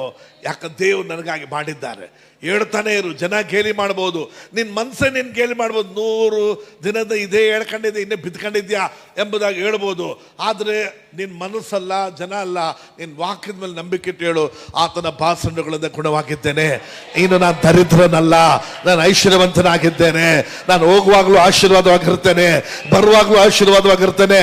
ಇನ್ನು ನಾನು ಸಾಲ ಪಡೆಯುವುದಿಲ್ಲ, ಇನ್ನು ಸಾಲ ಕೊಡುವನಾಗಿರ್ತೇನೆ. ಒಂದು ವೇಳೆ ಇವತ್ತು ನೀನು ಸಾಲದಲ್ಲಿ ಇರ್ಬೋದು, ಅದರ ಅಂತ್ಯ ಅಲ್ಲ ಅದು. ಯೇಸುವಿನ ನಾಮದಲ್ಲಿ ದೇವರು ಇಲ್ಲದೆ ಇರುವುದನ್ನು ಇರುವ ಕರೆಯುವಾತನಾಗಿದ್ದಾನೆ. ಸೋತೋಗ್ಬೇಡ್ರ. ಏನಪ್ಪ, ಎಷ್ಟು ವಾಕ್ಯ ಕೇಳ್ತೀವಿ, ಎಷ್ಟು ಪ್ರಾರ್ಥನೆ ಮಾಡ್ತೀವಿ, ಆದರೂ ಸಾಲದಲ್ಲೇ ಇದ್ದೇನೆ, ಇನ್ನು ಕಾಯಿಲೆಯಲ್ಲೇ ಇದ್ದೇನೆ, ಇನ್ನು ಕಷ್ಟದಲ್ಲೇ ಇದ್ದೇನೆ, ಇದು ಬದಲಾಗ್ತಾ ಇಲ್ವಲ್ಲ ಅಂತ ಅದನ್ನು ಹೇಳ್ಬೇಡ. ನೀನು ಅದನ್ನು ನೋಡಿ ಹೇಳು, ಯೇಸುವಿನ ನಾಮದಲ್ಲಿ ಬೆಟ್ಟವೇ ನೀನು ಕಿತ್ತುಕೊಂಡು ಹೋಗಿ ಸಮುದ್ರದಲ್ಲಿ ಬೀಳು. ತನ್ನ ಮನಸ್ಸಲ್ಲಿ ಸಂಶಯ ಪಡದೆ ತಾನು ಹೇಳಿದಂತೆ ಆಗ್ತದೆ ಎಂಬುದಾಗಿ ನಂಬಿದರೆ ಯಾರು ಹೇಳಿದಂತೆ ಆಗುವುದು? ನೀವು ಹೇಳಕ್ ಹೋಗ್ಬಿಡಿ, ನಾವು ಇದೀವಲ್ಲ, ನಾವು ಬಂದು ಹೇಳ್ತೀವಿ. ಯಾರು ಹೇಳಿದಂತೆ ಆಗುವುದು? ತಾನು ಹೇಳಿದಂತೆ ಆಗುವುದು. ಹೇಳ್ರಿ, ನಾನು ಹೇಳಿದಂತೆ ಆಗುವುದು. ಹೇಳಿ ಹೇಳಿ ಹೇಳಿ ಹೇಳಿ, ನಾನು ಹೇಳಿದಂತೆ ಆಗುವುದು. ಕೆಲವರು ಅವ್ರು ಏನು ಹೇಳ್ತಾರೆ ಗೊತ್ತು? ನನಗೆ ಆಗ್ತಲ್ಲ ಪಾಸ್ಟರ್, ಈ ಜೀವನ ಬೇಡ ಅಂತದ ಪಾಸ್ಟರ್. ಹಂಗೆ ಆಗ್ಲಿ, ಯೇಸುವಿನ ನಾಮ ಜಲ್ದಿ ಹೋಗ್ಬಿಡು, ನೀನು ಹೇಳಿದಂತೆ ಆಗ್ತದೆ. ಇನ್ನು ಕೆಲವರು ಸಂಜೆ ಆದ್ರೆ ಬರ್ತದೆ ಪಾಸ್ಟರ್, ನಾನು ಪ್ರಾರ್ಥನೆ ಮಾಡಿ ಮಾಡಿ ಸಂಜೆ ಆದ್ರೆ ಬಂದ್ಬಿಡ್ತದೆ. ಹಂಗೆ ಆಗ್ಲಿ, ಯೇಸು ನಾಮದಲ್ಲಿ ಹೋಗ್ಬಿಡು, ನೀನು ಹೇಳ್ದಲ್ಲ ಸಂಜೆ ಆದ್ರೆ ಬರ್ತದೆ ಅಂತ. ಅದನ್ನು ಹೇಳಕ್ ಬದಲು ನಿನ್ನೆವರೆಗೂ ಬಂತು, ಇವತ್ತು ಬರಕೂಡದು ಅಂತ ಪ್ರಾರ್ಥನೆ ಮಾಡಿ ಯೇಸುವಿನ ನಾಮದಲ್ಲಿ. ಕಾಸು ಕೊಡ್ಬೇಕಾ? ಫ್ರೀ ತಾನೇ ಹೇಳೋದಕ್ಕೇನು? ತಾನು ಹೇಳಿದಂತೆ ಆಗ್ಬೋದು. ಯಾರು ಹೇಳಿದಂತೆ ಆಗ್ಬೋದು? ಜೀವ ಮತ್ತು ಮರಣ ಯಾರ ನಾಲಿಗೆ ವಶದಲ್ಲಿದೆ? ನಿನಗೇನು ಬೇಕು ಮಾತಾಡು, ಯೇಸು ನಾಮದಲ್ಲಿ ಮಾತಾಡು. ಒಂದೇ ಒಂದು ಅಮ್ಮ ಮಾತ್ರ ಜೀವ ಬೇಕು ಅಂದ್ರು ಪಾಪ. ಇನ್ನವರೆಲ್ಲ ಅಯ್ಯೋ ಪಾಸ್ರೆ ನೀವು ಹೇಳ್ತೀರಾ, ಮನೆಗೆ ಹೋಗ್ತಾ ನಮ್ಮ ಕಷ್ಟ ನಮಗೆ ಗೊತ್ತು ಅಂತಾರೆ. ಹೌದು ಕಣಮ್ಮ, ಪ್ರತಿಯೊಬ್ಬರಿಗೂ ಇದು ಇದ್ದೇ ಇರ್ತದೆ. ಆದರೆ ನಾವು ಬದುಕೋದು ಯಾವುದರಿಂದ? ದೇವರು ಮಾಡಿದ ಪುಣ್ಯಗಳ ಮೇಲೆ ನಾವು ಬದುಕುವರಾಗಿದ್ದೇವೆ. ಆಮೇನ್. ಈಗ ಹೇಳ್ರಿ, ಯೇಸುವಿನ ನಾಮದಲ್ಲಿ ನಿಮ್ಮ ಮುಂದೆ ಬೆಟ್ಟದಾಗೆ ಸಮಸ್ಯೆಗಳಿದೆಯಾ ಇಲ್ವಾ? ಅದನ್ನು ನೋಡಿ ಮಾತಾಡ್ಬೇಕಾ? ಅದನ್ನು ಓಡಿ ಮಾತಾಡ್ಬೇಕಾ? ಅದನ್ನು ನೋಡಿ ಹೇಳ್ಬೇಕು. ಬೆಟ್ಟದಾಗಿ ಅಂದರೆ ನಿನ್ನ ತಲೆ ಮೇಲೆ ಯಾವಾಗಲೂ ಇರ್ತಾರೆ ನೋಡಿ. ಕಣ್ಣು ಮುಚ್ಕೊಂಡ್ರು, ಕಣ್ಣು ಬಿಟ್ಟರು, ಬೆಡ್ಡಲ್ಲಿ ಎದ್ದೇಳಿದ್ರು, ಬೆಡ್ಡಲ್ಲಿ ಮಲ್ಕೊಂಡಿದ್ದಾಗ ಹೋಗ್ತಿದ್ದಾಗ ಬತ್ತ ತಲೆ ಮೇಲೆ ಇರ್ತದೆ ನೋಡು. ಅದೇ ನಿನ್ನ ಮುಂದೆ ಇರುವ ಈ ಬೆಟ್ಟವನ್ನು. ಯಾವ ಬೆಟ್ಟವನ್ನು? ಆ ಬೆಟ್ಟ ಅಂದ್ರೆ ಈ ಬೆಟ್ಟ ಅಂದ್ರೆ ಏನು? ಆ ಅಂದ್ರೆ ಎಲ್ಲೋ ಇರುವುದು, ಈ ಬೆಟ್ಟ ಅಂದ್ರೆ ಈಗ ನಿನ್ನ ತಲೆ ಮೇಲೆ ಇರುವಂಥದ್ದು. ಇಲ್ಲಿ ಕೂತ್ಕೊಂಡಿದ್ದಾಗಲೇ ತಲೆ ಮೇಲೆ ಇರ್ತದೆ ನೋಡು, ಅದೇ ಈ ಬೆಟ್ಟ. ಈ ಬೆಟ್ಟದಾಗಿರತಕ್ಕಂಥ ಕಷ್ಟ ಮನುಷ್ಯನ ಸಾಧ್ಯ, ಅದು ಹೋಗೋದಕ್ಕಾಗೋದೇ ಇಲ್ಲ. ಆದ್ರೆ ದೇವರಿಗೆಲ್ಲವೂ ಸಾಧ್ಯ, ನಂಬುವವರಿಗೆಲ್ಲವೂ ಸಾಧ್ಯ. ಈ ಬೆಟ್ಟವನ್ನು ನೋಡಿ, ಕಣ್ಮುಚ್ಕೋಬೇಡ, ನೋಡಿ ಕಿತ್ತುಕೊಂಡು ಹೋಗಿ ಎಲ್ಲಿ ಬೀಳು? ಸಮುದ್ರದಲ್ಲಿ ಬಿಡು ಎಂಬುದಾಗಿ ಹೇಳಿ ತನ್ನ ಮನಸ್ಸಲ್ಲಿ ಏನ್ ಪಡದೆ ಸಂಶಯ ಯಾವಾಗ ಬರ್ತದೆ? ಕಿತ್ತುಕೊಂಡು ಹೋಗುವಂತ ತಕ್ಷಣ ಹೋಗ್ಬಿಟ್ರೆ ಸಂಶಯ ಬರೋದಿಲ್ಲ. ನೀನು ಹೋಗು ಬಡ್ಕೊಂಡ್ರು ಅದು ಹೋಗೋದಿದ್ದಾಗ ಏನ್ ಬರ್ತದೆ? ಅದ್ರ ದೇವ್ರ ವಾಕ್ಯ ಹೇಳ್ತದೆ. ನೀನು ಹೇಳ್ಬಿಟ್ಯಾ? ಹೇಳ್ಬಿಟ್ರಾ? ಅದು ಹೋಗಿಲ್ಲ ಆದ್ರೂ ಸಂಶಯ ಪಡಬೇಡ. ತಾನು ಹೇಳಿದಂತೆ ಆಗ್ತದೆ ಎಂಬುದಾಗಿ ನಂಬಿಕೆ ಇಡ್ರಿ. ಅವನು ಹೇಳಿದಂತೆ ಆಗುವುದು. ಸಂಜೆ ಆದ್ರೆ ಬರ್ತದೆ, ಪ್ರಾರ್ಥನೆ ಮಾಡಿ ಬರ್ರೆ, ಹಂಗೆ ಆಗೋದು. ಕುಡಿದ್ಬಿಟ್ಟು ದಿನ ಮತ್ತು ಹೀಗೆ ಮಾಡ್ತಾರೆ, ಏನ್ ಮಾಡೋದಪ್ಪ, ಹಂಗೆ ಆಗೋದು.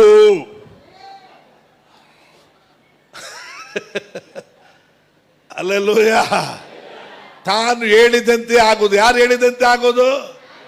ನೀನು ಹೇಳ್ಬೇಕು, ಯೇಸು ಹೆಸರಿನಲ್ಲಿ ಇವತ್ತು ಕಾಣುವ ಈ ಐಗುಪ್ತನನ್ನು ಎಂದಿಗೂ, ಇವತ್ತು ಕಾಣುವ ಈ ತಲೆ ನೋವನ್ನು ಎಂದಿಗೂ ನನಗೆ ವಿರೋಧವಾಗಿ ಯಾವ ಆಯುಧಗಳು.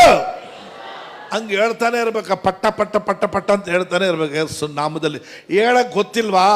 ಯೇಸು ರಕ್ತಕ್ಕೆ ಜಯ ಗೊತ್ತಾ? ಗೊತ್ತಿಲ್ವಾ? ಅದಾದ್ರೂ ಹೇಳು, ಯೇಸು ನಾಮದಲ್ಲಿ ಸಾಕು. ಆಮೆನ್. ಹಲ್ಲೆಲೂಯಾ. ಯೇಸು ನಾಮದಲ್ಲಿ ಜಯ ಇದೆ ಅಲ್ವಾ? ಯೇಸು ರಕ್ತದಲ್ಲಿ ಜಯ ಇದೆ ಅಲ್ವಾ? ಅದನ್ನು ಹೇಳು. Praise the Lord. ನನಗೆ ಫೋನ್ ಮಾತಾಡಕ್ ಬರಲ್ಲ, ಫೋನ್ ಮಾಡಕ್ ಬರಲ್ಲ ಅಂತ ಹೇಳೋರು ಕೈ ಎತ್ತಿ ನೋಡೋಣ. ಒಂದೇ ಒಂದು ಪಾಪ ಐತೆ, ಅದು ಕೂಡ ಗೊತ್ತಿಲ್ವೇನೋ, ಕೇಳಿಲ್ವೇನೋ, ಕಿವಿಗೆ ಅರ್ಥ ಆಗಿಲ್ವೇನೋ. ಫೋನ್ ಏನು ಉಟ್ಕೊಂಡಾಗ ಕಲ್ತ್ಕೊಂಬಂದ? ಫೋನ್ ಒತ್ತಕ್ಕೆ ಗೊತ್ತು, ಮಾಡಕ್ಕೆ ಗೊತ್ತು, ಆಫ್ ಮಾಡಕ್ಕೆ ಗೊತ್ತಾಗೋದಿಲ್ಲ. ಇದೆಲ್ಲ ಕಲ್ತಂಗೆ ವಾಕ್ಯ ಕೂಡ ಕಲಿಬೇಕು. ಇನ್ನು ಇಲ್ಲದಿದ್ರೆ ಒಂದು ಕೆಲಸ ಮಾಡ್ತೇನೆ, ನಿಮ್ಮ ಅತ್ತೆ ನಿನ್ನನ್ನು ಕೆಟ್ಟ ಮಾತಲ್ಲಿ ಬೈದ್ರೆ ಅದು ಏನನ್ಬೋದು ನನಗೆ ಗೊತ್ತಿಲ್ಲ ರೀ ಅಂತ ಮೆಜ್ಮಾನ್ಗೆ ಹೇಳ್ತೀಯ. ಅವ್ರು ಹೇಳಿದಕ್ಕೆ ಸೇರಿಸಿ ಎರಡು ಬಿಡ್ತಿಲ್ಲ. ಓ ಕಿವಿಯೇ ಕೇಳಲ್ಲ ಅಂತ್ಯ. ಆದ್ರೂ ನಿಮ್ಮ ಸೊಸೆ ಬೈದದ್ದನ್ನೆಲ್ಲ ಸೇರಿಸಿ ನಿನ್ನ ಮಗನಿಗೆ ಬಿಡ್ತೀಯ. ಅವೆಲ್ಲ ಬಿಡಕ್ ಗೊತ್ತಲ್ಲ. ಈ ವಾಕ್ಯ ಇಷ್ಟು ಕೇಳುವಾಗ ಒಂದು ವಾಕ್ಯ ಅದನ್ನ ಜ್ಞಾಪಕ ಇಟ್ಕೋಬಾರ್ದ? ಆಮೆನ್.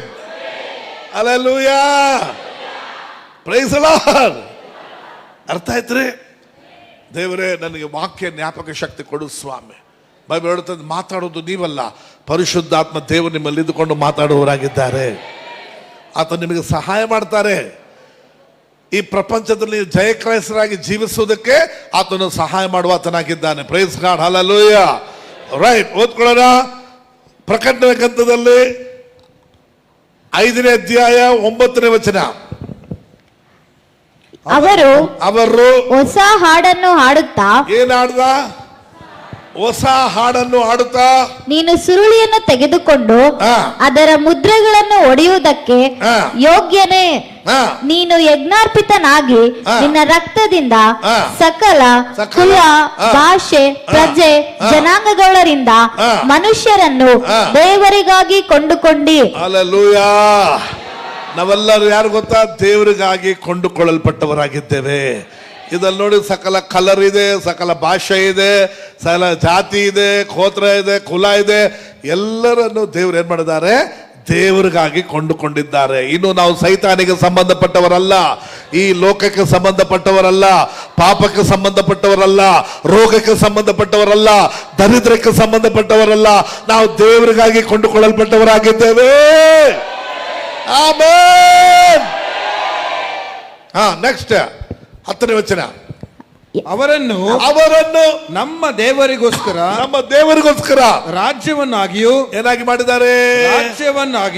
ರಾಜ್ಯರನ್ನಾಗಿಯೂ ಯಾಜಕರನ್ನಾಗಿಯೂ ಮಾಡಿದ್ದಿ. ಅವರು ಭೂಮಿ ಮೇಲೆ ಆಳುವರು. ಏನ್ ಮಾಡೋರು?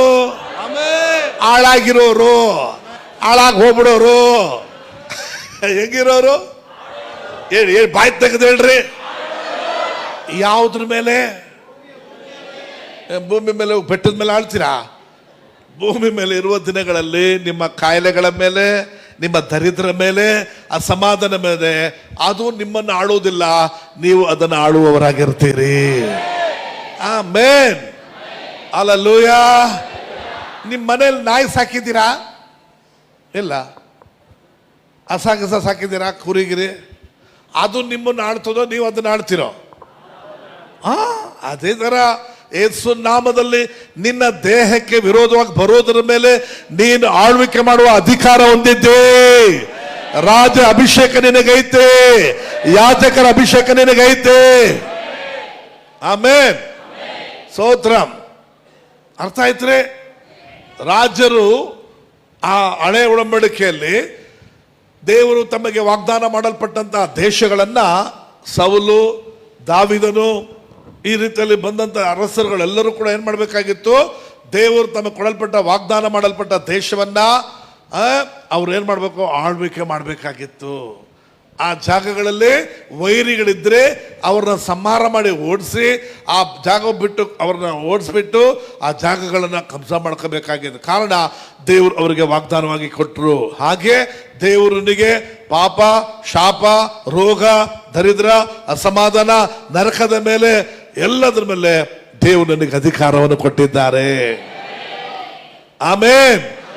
ಅವುಗಳು ನಿಮ್ಮನ್ನ ಆಳಕೊಡುದು, ಅವುಗಳ ಮೇಲೆ ನೀವು ಆಳುವವರಾಗಿರಬೇಕು.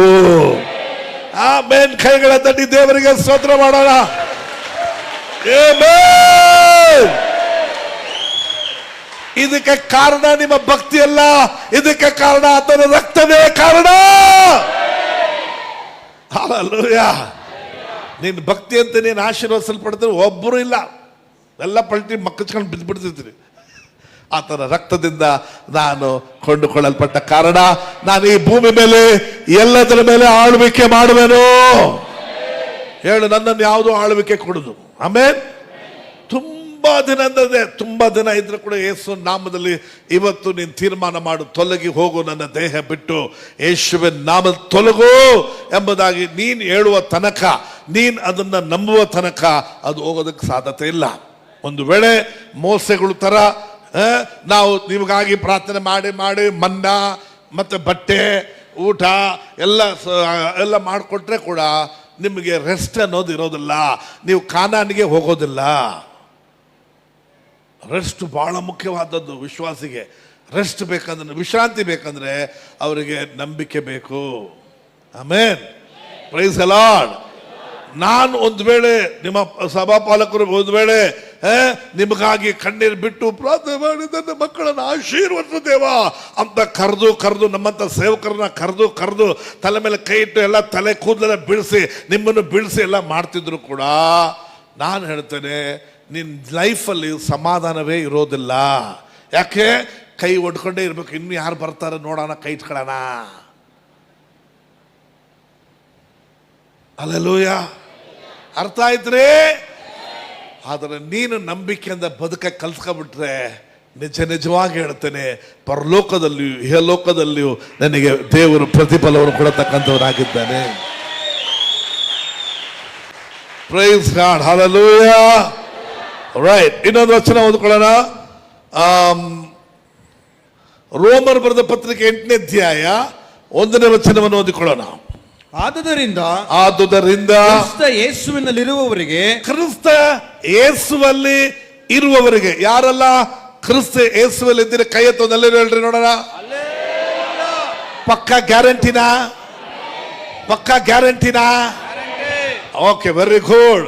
ಕ್ರಿಸ್ತ ಯೇಸುವಲ್ಲಿ ಇರುವವರಿಗೆ ಅಪರಾಧ ನಿರ್ಣಯವು ಈಗ ಇಲ್ಲವೇ ಇಲ್ಲ. ಹೇಳಿ. ಅಪರಾಧ ನಿರ್ಣಯವು ಈಗ ಇಲ್ಲವೇ ಇಲ್ಲ. ಈಗ ಇಲ್ಲದಿದ್ರೆ ಆಗ್ಲೂ ಇಲ್ಲ ಅಂತ ಅರ್ಥ. ಅಂದರೆ ನೀವು ಅಪರಾಧ ನಿರ್ಣಯವು ನಿಮ್ಮ ಮೇಲೆ ಇಲ್ದಿರೋದಕ್ಕೆ ಕಾರಣ ನಿಮ್ಮ ಭಕ್ತಿ ಅಲ್ಲ, ಆತನ ಮಾಡಿದ ಪುಣ್ಯ. ನೀವು ಆತನಲ್ಲಿ ಇರುವುದಕ್ಕೆ ಕಾರಣವಾಗಿದೆ. ಹಲ್ಲೆಲೂಯಾ. ಈಗ ನೀವು ಕ್ರಿಸ್ತ ಯೇಸುವಲ್ಲಿ ಇರುವುದರಿಂದ ನಿಮಗೆ ಅಪರಾಧ ನಿರ್ಣಯವು ಈಗ ಇಲ್ಲವೇ ಇಲ್ಲ. ಕೆಳಗೆ ಓದ್ಕೊಳ್ಳೋಣ. ಯಾಕೆ ಅಂತಂದರೆ ಜೀವವನ್ನುಂಟು ಮಾಡುವ, ಎಲ್ಲ ಗಮನವಾಗಿ ಕೇಳ್ರಿ, ಇದು ಯಾಕೆ ಅಂತಂದರೆ ಒಂದು ನಿಮಿಷ, ನಿಮ್ಮ ಮೇಲೆ ಅಪರಾಧ ನಿರ್ಣಯವು ಇಲ್ಲದೆ ಇರೋದಕ್ಕೆ, ನಿಮ್ಮ ಮೇಲೆ ಪಾಪವು ಇಲ್ಲದೆ ಇರೋದಕ್ಕೆ, ಶಾಪವು ಇಲ್ಲದೆ ಇರೋದಕ್ಕೆ, ದರಿದ್ರವು ನಿಮ್ಮ ಮೇಲೆ ಇಲ್ದಿರೋದಕ್ಕೆ, ನಿಮ್ಮ ಮೇಲೆ ಕಾಯಿಲೆವು ಆಳ್ವಿಕೆ ಮಾಡದೇ ಇರೋದಕ್ಕೆ ಕಾರಣ ಏನು? ಜೀವವನ್ನುಂಟು ಮಾಡುವ ಪವಿತ್ರ ಆತ್ಮನಿಂದ ಆದ ನಿಯಮವು ನಿನ್ನನ್ನು ಪಾಪ ಮತ್ತು ಮರಣಗಳಿಗೆ ಕಾರಣವಾದ ನೇಮದಿಂದ ಕ್ರಿಸ್ತ ಯೇಸುವಿನ ಮೂಲಕ ಓ ಮೈ ಗಾಡ್ ಹೇಳಿ, ನಾನು ಬಿಡುಗಡೆ ಆಗಿದ್ದೇನೆ. ಅದು ಕ್ರಿಸ್ತ ಯೇಸು ನಿಮಿತ್ತವಾಗಿ. ಆಮೇನ್. ನಾವು ದೀಕ್ಷಾಸ್ಥಾನ ತೆಗೆಯುವಾಗ ಎಲ್ಲ ಗಮನಕ್ಕೆ ನನ್ನ ನೋಡ್ರಿ, ದೀಕ್ಷಾಸ್ಥಾನ ತೆಗೆಯುವಾಗ ನಾವೇನು ಹೇಳ್ತೀವಿ ಗೊತ್ತಾ?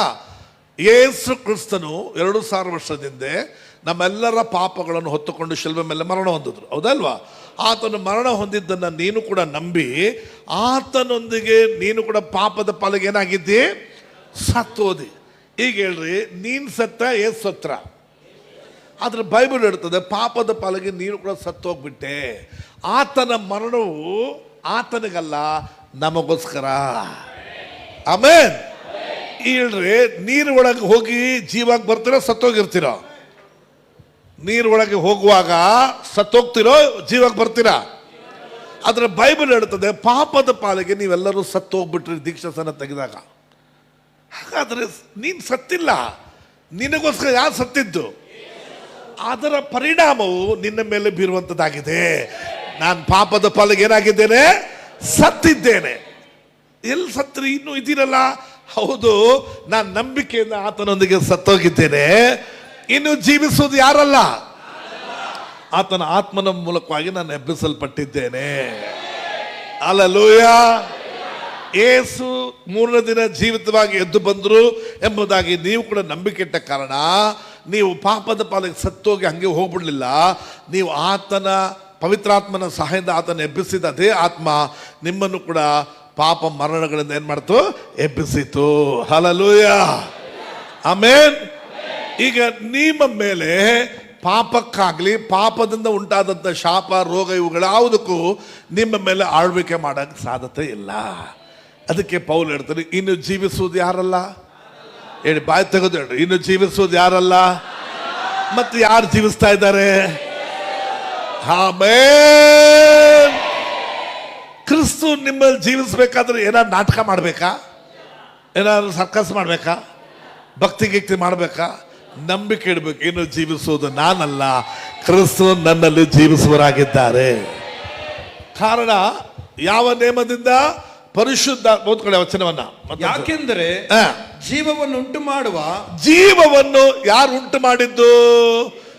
ದೇವರ ಆತ್ಮ ಯೇಸುವನ್ನ ಸತ್ತವರೊಳಗಿಂದ ಎಬ್ಬಿಸಿದ ಅದೇ ಆತ್ಮ ನಿಮಗೆ ಕೂಡ ಜೀವವನ್ನು ಉಂಟು ಮಾಡಿದ. ಪವಿತ್ರಾತ್ಮನಿಂದಾದ ನಿಯಮವು, ಪವಿತ್ರಾತ್ಮದಿಂದ ಉಂಟಾದ ನೇಮವು ನಿನ್ನನ್ನು ಪಾಪ ಮತ್ತು ಮರಣಗಳ ನೇಮದಿಂದ ಕಾರಣವಾಗಿದ್ದ ನಿಯಮದಿಂದ ಕ್ರಿಸ್ತ ಯೇಸುವಿನ ಮೂಲಕ ಬಿಡಿಸಿತು. ಬಿಡಿಸ್ತಾ ಇಲ್ಲ ಇದ್ದೀವ? ಪಾಪ ಮತ್ತು ಮರಣ, ಪಾಪದ ಸಂಬಳ ಮರಣ, ಈ ಎರಡರಿಂದ ಬಿಡಿಸ್ತಾ? ಹೇಳಿ ಹೇಳಿ ಹೇಳಿ ಹೇಳಿ. ಆಗ ಪಾಪದ ಕಾರಣ ಮರಣಕ್ಕೆ, ಪಾಪವೇ ಕಾರಣ ಶಾಪಕ್ಕೆ, ಪಾಪವೇ ಕಾರಣ ದರಿದ್ರಕ್ಕೆ, ಪಾಪವೇ ಕಾರಣ ಕಾಯಿಲೆಗಳಿಗೆ, ಪಾಪವೇ ಕಾರಣ ಎಲ್ಲದಕ್ಕೂ. ಈ ಎಲ್ಲದರಿಂದ ಕೂಡ ಬಿಡಿಸಿದಂತ ನೇಮವು ನಮಗಿದೆ. Hallelujah, amen. ಹೇಳಿ, ಬಿಡುಗಡೆ ಆಗಿದ್ದೇನೆ ನಾನು. ಹೇಳಿ ಹೇಳಿ, ಬಾಯಿ ತೆಗೆದು ಹೇಳಿ, ಬಿಡುಗಡೆ ಆಗಿದ್ದೇನೆ. ಈಗ ನೀವು ಹೇಳ್ತೀರ, ಯಾರಿಗೆ ಹೇಳ್ಬೇಕು ಅದನ್ನ? ಯಾರಿಗೆ? ಯೇಸುಗ? ಯಾರಿಗೆ? ಸೈತಾನಿಗ? ಸೈತಾನಿಗೂ ಗೊತ್ತು, ಯೇಸು ಗೊತ್ತು. ಈಗ ನಿನ್ಗೆ ಗೊತ್ತಾಗ್ಬೇಕಷ್ಟೇ. ಈಗ ಯಾರಿಗೆ ಗೊತ್ತು? ಸೈತಾನ ಗೊತ್ತಿಲ್ಲ, ಯೇಸು ಗೊತ್ತಿಲ್ಲ. ಅದು ಹೇಳಿ ಗೊತ್ತಿಲ್ಲ. ಈಗ ಯಾರು ಗೊತ್ತಾಗ್ಬೇಕು? ನನಗೆ ಗೊತ್ತಾಗ್ಬೇಕು. ಸತ್ಯವನ್ನು ಅರಿವನು, ಸತ್ಯ ನನ್ನನ್ನು ಬಿಡುಗಡೆ ಮಾಡುವುದು. ಆಮೆನ್.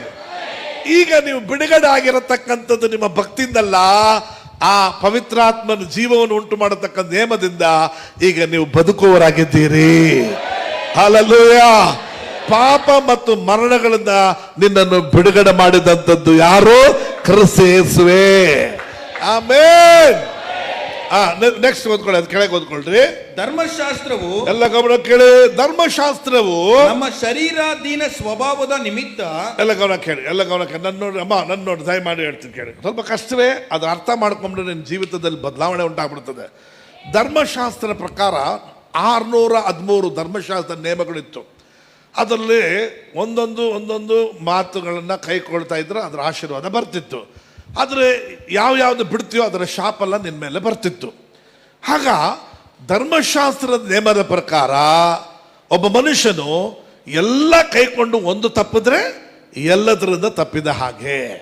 ಆದ ಕಾರಣ ನಾವೆಲ್ಲರೂ ಒಂದು ಅಂದರೆ ಮೋಸೆ ಕಾಲದಲ್ಲಿ ನಮ್ಮ ಮುರ್ಪಿತಾಗಳು ಧರ್ಮಶಾಸ್ತ್ರ ಬೇಕು ಅಂತ ದೇವರ ಹತ್ರ ಕೇಳಿಕೊಂಡ ಕಾರಣ ದೇವರವರಿಗೆ ಕೊಟ್ಟರು. ಅದಕ್ಕಾಗಿ ಎಲ್ಲರೂ ಶಾಪಗ್ರಸ್ತರಾಗಿದ್ರು. ಯಾಕೆ? ಧರ್ಮಶಾಸ್ತ್ರ ಯಾರು ಕೈಕೊಳ್ಳಕ್ಕೆ ಆಗಿರಲಿಲ್ಲ. ಎಲ್ಲರೂ ಶಾಪಗ್ರಸ್ತರಾಗಿ ಆಗ್ಬಿಟ್ರು. ಈಗ ಧರ್ಮಶಾಸ್ತ್ರದ ನೇಮ ಓದ್ಕೊಳಪ್ಪ. ಧರ್ಮಶಾಸ್ತ್ರವು ಹಾ. ನಮ್ಮ ಶರೀರಾಧೀನ ಸ್ವಭಾವದ ನಿಮಿತ್ತ ನೋಡಿ, ನಮ್ಮ ಶರೀರದಲ್ಲಿ ಇರುವ ಬಲಹೀನತೆ ನಿಮಿತ್ತ ನಿ- ನಿರ್ಬಲವಾಗಿ ಅದು ನಿರ್ಬಲವಾಗಿ ಯಾವ ಕೆಲಸವನ್ನು ಯಾವ ಕೆಲಸವನ್ನು ಮಾಡಲಾರದೆ ಹೋಯ್ತು ಇತ್ತು. ಅದನ್ನು ದೇವರೇ ಮಾಡಿದ. ಅದನ್ನು ಯಾರು ಮಾಡಿದ್ರು? ಕೈಗಳ ತಟ್ಟಿ ದೇವರಿಗೆ ಸ್ತೋತ್ರ. ಅದನ್ನು ಯಾರು ನೆರವೇರಿಸಿದ್ದು? ಆಮೆನ್. ಏಸು ಹೇಳಿದ್ರು, ನಾನು ಧರ್ಮಶಾಸ್ತ್ರ ಹಾಳು ಮಾಡಕ್ ಬಂದಿಲ್ಲ, ನೆರವೇರಿಸಕ್ಕೆ ಬಂದಿದ್ದೇನೆ. ಯಾರಿಗೋಸ್ಕರ?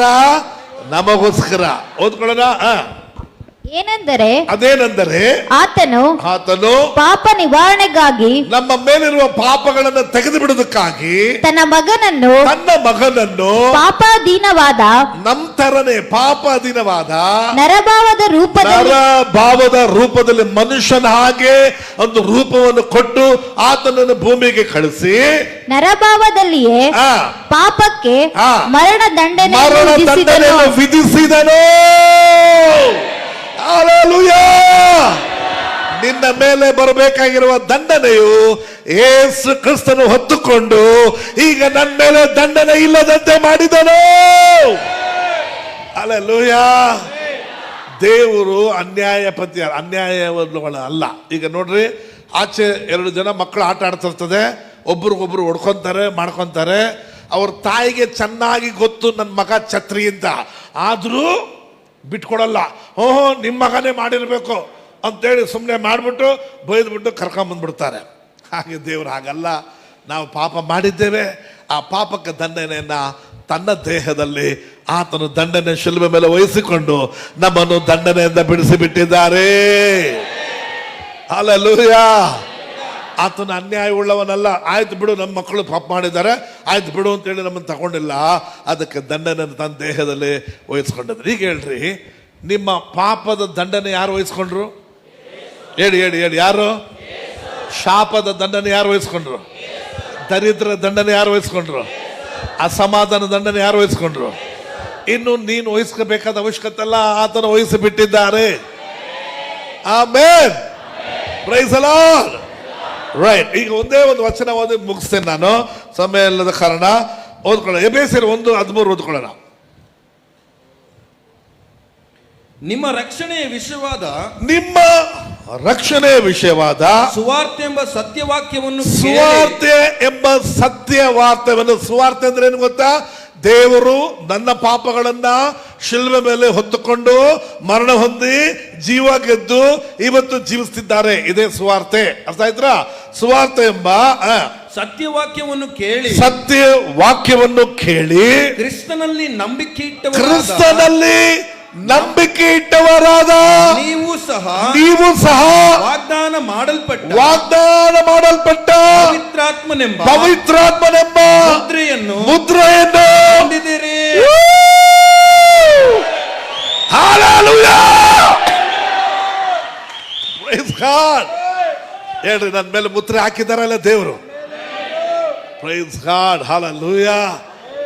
ಅದು ಪವಿತ್ರಾತ್ಮ ಎಂಬ ಮುದ್ರೆಯನ್ನು ಹಾಕಿದ್ದಾರೆ. ಇವರೇನೋ ಸಕ್ಸಸ್. ಇವರನ್ನ ನಾನು ಏನ್ ಮಾಡಿದ್ದೇನೆ? ಅಂಗೀಕಾರ ಮಾಡ್ಕೊಂಡಿದ್ದೇನೆ. ಇವರು ನನ್ನ ಸೊತ್ತು ಎಂಬುದಾಗಿ. ಪಾಸ್ಪೋರ್ಟ್ ಅಲ್ಲಿ ನಮ್ಮ ದೇಶದ ಹೊರಗೆ ಹೋಗ್ಬೇಕಾದ್ರೆ ಆ ದೇಶಕ್ಕೆ ನಮ್ಮನ್ನು ಕರ್ಕೊಳ್ಳತಕ್ಕಂಥ ದೇಶದವರು ಅವ್ರದ್ದು ಸೀಲ್ ಹಾಕಿರ್ತಾರೆ. ಅದ್ರ ಮೇಲೆ ಆ ದೇಶದ ಗುರುತಿರ್ತದೆ, ವಿಸಾ. ಆವಾಗ ಮಾತ್ರ ಆ ದೇಶಕ್ಕೆ ಆಗುತ್ತೆ. ಅದೇ ಥರ ನಮ್ಮ ದೇಶದವರು ಅಂತೇಳಿ ನಮ್ಮ ದೇಶದ ಮೇಲೆ ಭಾರತ ದೇಶದ ಗುರುತು ಇರ್ತದೆ. ಹಾಗೆ ನಮ್ಮೆಲ್ಲರ ಮೇಲೆ ಪವಿತ್ರಾತ್ಮ ಗುರುತು ಇದೆಯಾ? ಹೇಳಿದ್ಯಾ? ಯಾಕಂದ್ರೆ ನಾವು ಯಾರಿಗೆ ಸಂಬಂಧಪಟ್ಟವರು? ಕಾಯಿಲೆಗೆ ಸಂಬಂಧಪಟ್ಟವರಲ್ಲ, ದರಿದ್ರಕ್ಕೆ ಸಂಬಂಧಪಟ್ಟವರಲ್ಲ, ರೋಗಕ್ಕೆ ಸಂಬಂಧಪಟ್ಟವರಲ್ಲ, ಶಾಪಕ್ಕೆ ಸಂಬಂಧಪಟ್ಟವರಲ್ಲ, ಅಸಮಾಧಾನಕ್ಕೆ ಸಂಬಂಧಪಟ್ಟವರಲ್ಲ. ನನ್ನ ಮೇಲೆ ಪವಿತ್ರಾತ್ಮ ಗುರುತನ್ನು ಹಾಕಿದ್ದಾರೆ. ನನ್ನ ಮೇಲೆ ಪವಿತ್ರಾತ್ಮ ಗುರುತು ಹಾಕಿದ್ದಾರೆ. ಈ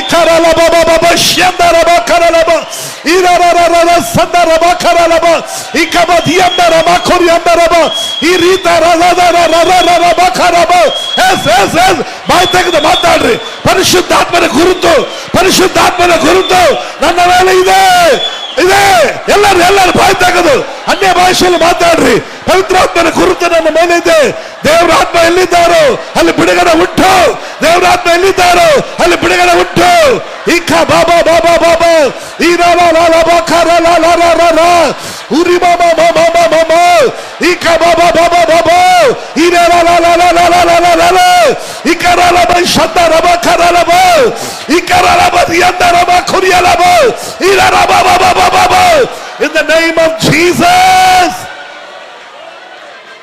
In the name of Jesus. Amen. Amen. Praise God. ಹೆಣ್ಮಕ್ಕಳು ಮದುವೆ ಆದ್ಮೇಲೆ ಮದುವೆ ಆಗಿದ್ದೇನೆ ಅದಕ್ಕೆ ಏನು ಗುರುತಾಕೊಂಡಿದ್ದೀರಾ? ಬಾಯಿ ತೆಗೆದು ಹೇಳ್ರಮ್ಮ. ತಾಲಿ ಗುರುತಾಗ ಹಾಕೊಂಡಿದ್ದೀರಾ? ಏನದ್ರ ಗುರುತು? ಬಾಯಿ ತೆಗೆದು ಹೇಳ್ರಿ.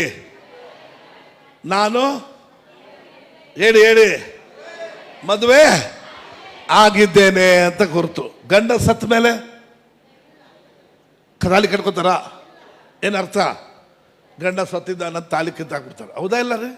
ಅದು ಹೇಳ್ರಿ. ಹಾಗಾದ್ರೆ ನೀನು ಒಬ್ಬನೇ ಪುರುಷನಿಗಾಗಿ ತಾಲಿ ಕಟ್ಕೊಂಡಿದ್ಯಾ ಅಂತ ಅರ್ಥ. ಹೌದಾ ಇಲ್ಲ? ಒಬ್ಬನೇ ಪುರುಷನಾಗಿರೋ ಆತನಿಗೆ ಪವಿತ್ರಾತ್ಮದ ಗುರುತನ್ನು ನಾವು ಹಾಕಿಸಿಕೊಂಡಿದ್ದೇವೆ. ಆಮೇಲೆ ತಾಲಿ ಕಟ್ಟಿದವರನ್ನ ಯಾರಾದ್ರೂ ಬಂದು ಮೇಡಮ್ ನನ್ನ ಮದುವೆ ಆಗ್ತೀರಾ ಅಂತ ಬಂದು ಕೇಳ್ತಾರ? ಸರಿ, ಒಂದು ವೇಳೆ ಈ ಕಟ್ಟ ಪ್ರಪಂಚದಲ್ಲಿ ಕೇಳೋದಕ್ಕೆ ಸಾಧ್ಯತೆ ಉಂಟು. ಹೌದಲ್ಲ? ಅಕ್ಕಪಕ್ಕದಲ್ಲಿ ನೋಡಿ ಉಗಿತಾರ ಇಲ್ವಾ? ಮದುವೆ ಆಗಿದೆ, ತಿರ್ಗಾ ಇನ್ನೊಂದು ಮದುವೆ ಇನ್ನೊಂದು ಜೊತೆಲಿ ಸುತ್ತದ ಹೇಳ್ದಲ್ಲ. ಹಾಗೆ ಪವಿತ್ರಾತ್ಮ ಗುರುತು ಹೊಂದಿದ್ದೇವಾ? ನಾವು ಯಾರಿಗೆ ಸಂಬಂಧಪಟ್ಟವರು? ಹೇಳಿ, ಯಾರಿಗೆ ಸಂಬಂಧಪಟ್ಟವರು? ಇನ್ನೊಬ್ಬನು ಬಂದು ನಮ್ಮನ್ನು ಆಳುವುದಕ್ಕೆ ಅವನಿಗೆ ಅಧಿಕಾರ ಇಲ್ಲವೇ ಇಲ್ಲ. ಆಮೇಲೆ ಇನ್ನು ಪಾಪಕ್ಕೆ, ಶಾಪಕ್ಕೆ, ರೋಗಕ್ಕೆ, ದರಿದ್ರಕ್ಕೆ, ಅಸಮಾಧಾನಕ್ಕೆ ನನ್ನ ಮೇಲೆ ಅಧಿಕಾರ ಇಲ್ಲ. ಹೇಳು ಬಾಯಿ ತೆಗೆದು ಹೇಳು ಯೇಸುವಿನ ನಾಮದಲ್ಲಿ ಹೇಳು. ನಾನು ಪವಿತ್ರ ಮುದ್ರೆಯನ್ನು ಹೊಂದಿದವನಾಗಿದ್ದೇನೆ. ಆಮೇಲೆ ನಾ ರಕ್ಷಣೆ ಹೊಂದಿದ್ದಕ್ಕೆ ನಾನು ಪವಿತ್ರಾತ್ಮ ಮುದ್ರೆಯನ್ನು ಏನಾಗಿದ್ದೆ? ನಾನು ಹೊಂದಿದವನಾಗಿ. ನಿನ್ನ ಸ್ವಂತ ಸ್ವತ್ತಲ್ಲ, ಆತನಿಗೆ ಸಂಬಂಧಪಟ್ಟವರಾಗಿದ್ದೇನೆ. Praise God. ಒಂದು ಸತಿ ನಿಮ್ಮ ಮೇಲೆ ಸೀಲ್ ಹಾಕ್ಬಿಟ್ರೆ, ಒಂದು ವೇಳೆ ಗಂಡ ಸತ್ತೋದ್ರೆ ಹೆಂಡತಿ ಬೇರೊಂದು ಮದುವೆ ಆಗ್ಬೋದು, ಹೆಂಡತಿ ಸತ್ತೋದ್ರೆ ಗಂಡ ಬೇರೆ ಮದುವೆ ಆಗ್ಬೋದು. ಆದರೆ ನಾನು ಸತ್ರು ಬದುಕಿದ್ರು ಕ್ರಿಸ್ತನೊಂದಿಗಿರುವಂಥವರಾಗಿದ್ದೇವೆ. ಯಾವುದು ನಮ್ಮನ್ನು ಕ್ರಿಸ್ತನ ಪ್ರೀತಿಯಿಂದ ಆ ಗುರುತಿಂದ ನಮ್ಮನ್ನು ಅಗಲಿಸಕ್ಕೆ ಸಾಧ್ಯತೆ ಇಲ್ಲವೇ ಇಲ್ಲ. ಆಮೆನ್.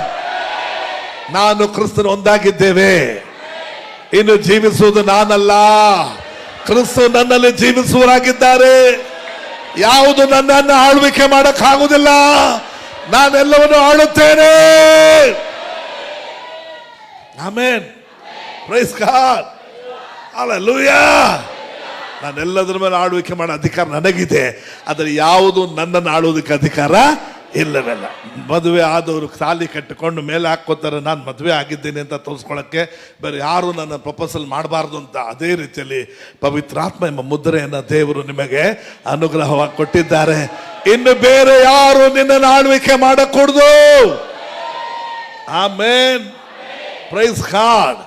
ಹಾಗಾಗಿ ನಾವೆಲ್ಲರೂ ಕೂಡ ಪವಿತ್ರಾತ್ಮ ಮುದ್ರೆಯನ್ನು ಹೊಂದಿದವರಾಗಿದ್ದೇವೆ. ಒಂದು ವೇಳೆ ಪರಿಶುದ್ಧಾತ್ಮ ಅಭಿಷೇಕ ಹೊಂದಿಲ್ಲ ಅಂದರೆ ಆದರೂ ನೀವು ರಕ್ಷಣೆ ಹೊಂದಿದ್ದರೆ ಪವಿತ್ರಾತ್ಮನ ಮೂಲಕ ಹೊಂದಿದವರಾಗಿದ್ದೀರಿ. ಅನ್ಯ ಭಾಷೆಯಲ್ಲಿ ಮಾತಾಡುವವರು ಕೈಗಳ ತಟ್ಟಿ ಬಾಯಿಗಳ ತೆಗೆದು ಒಂದು ನಿಮಿಷ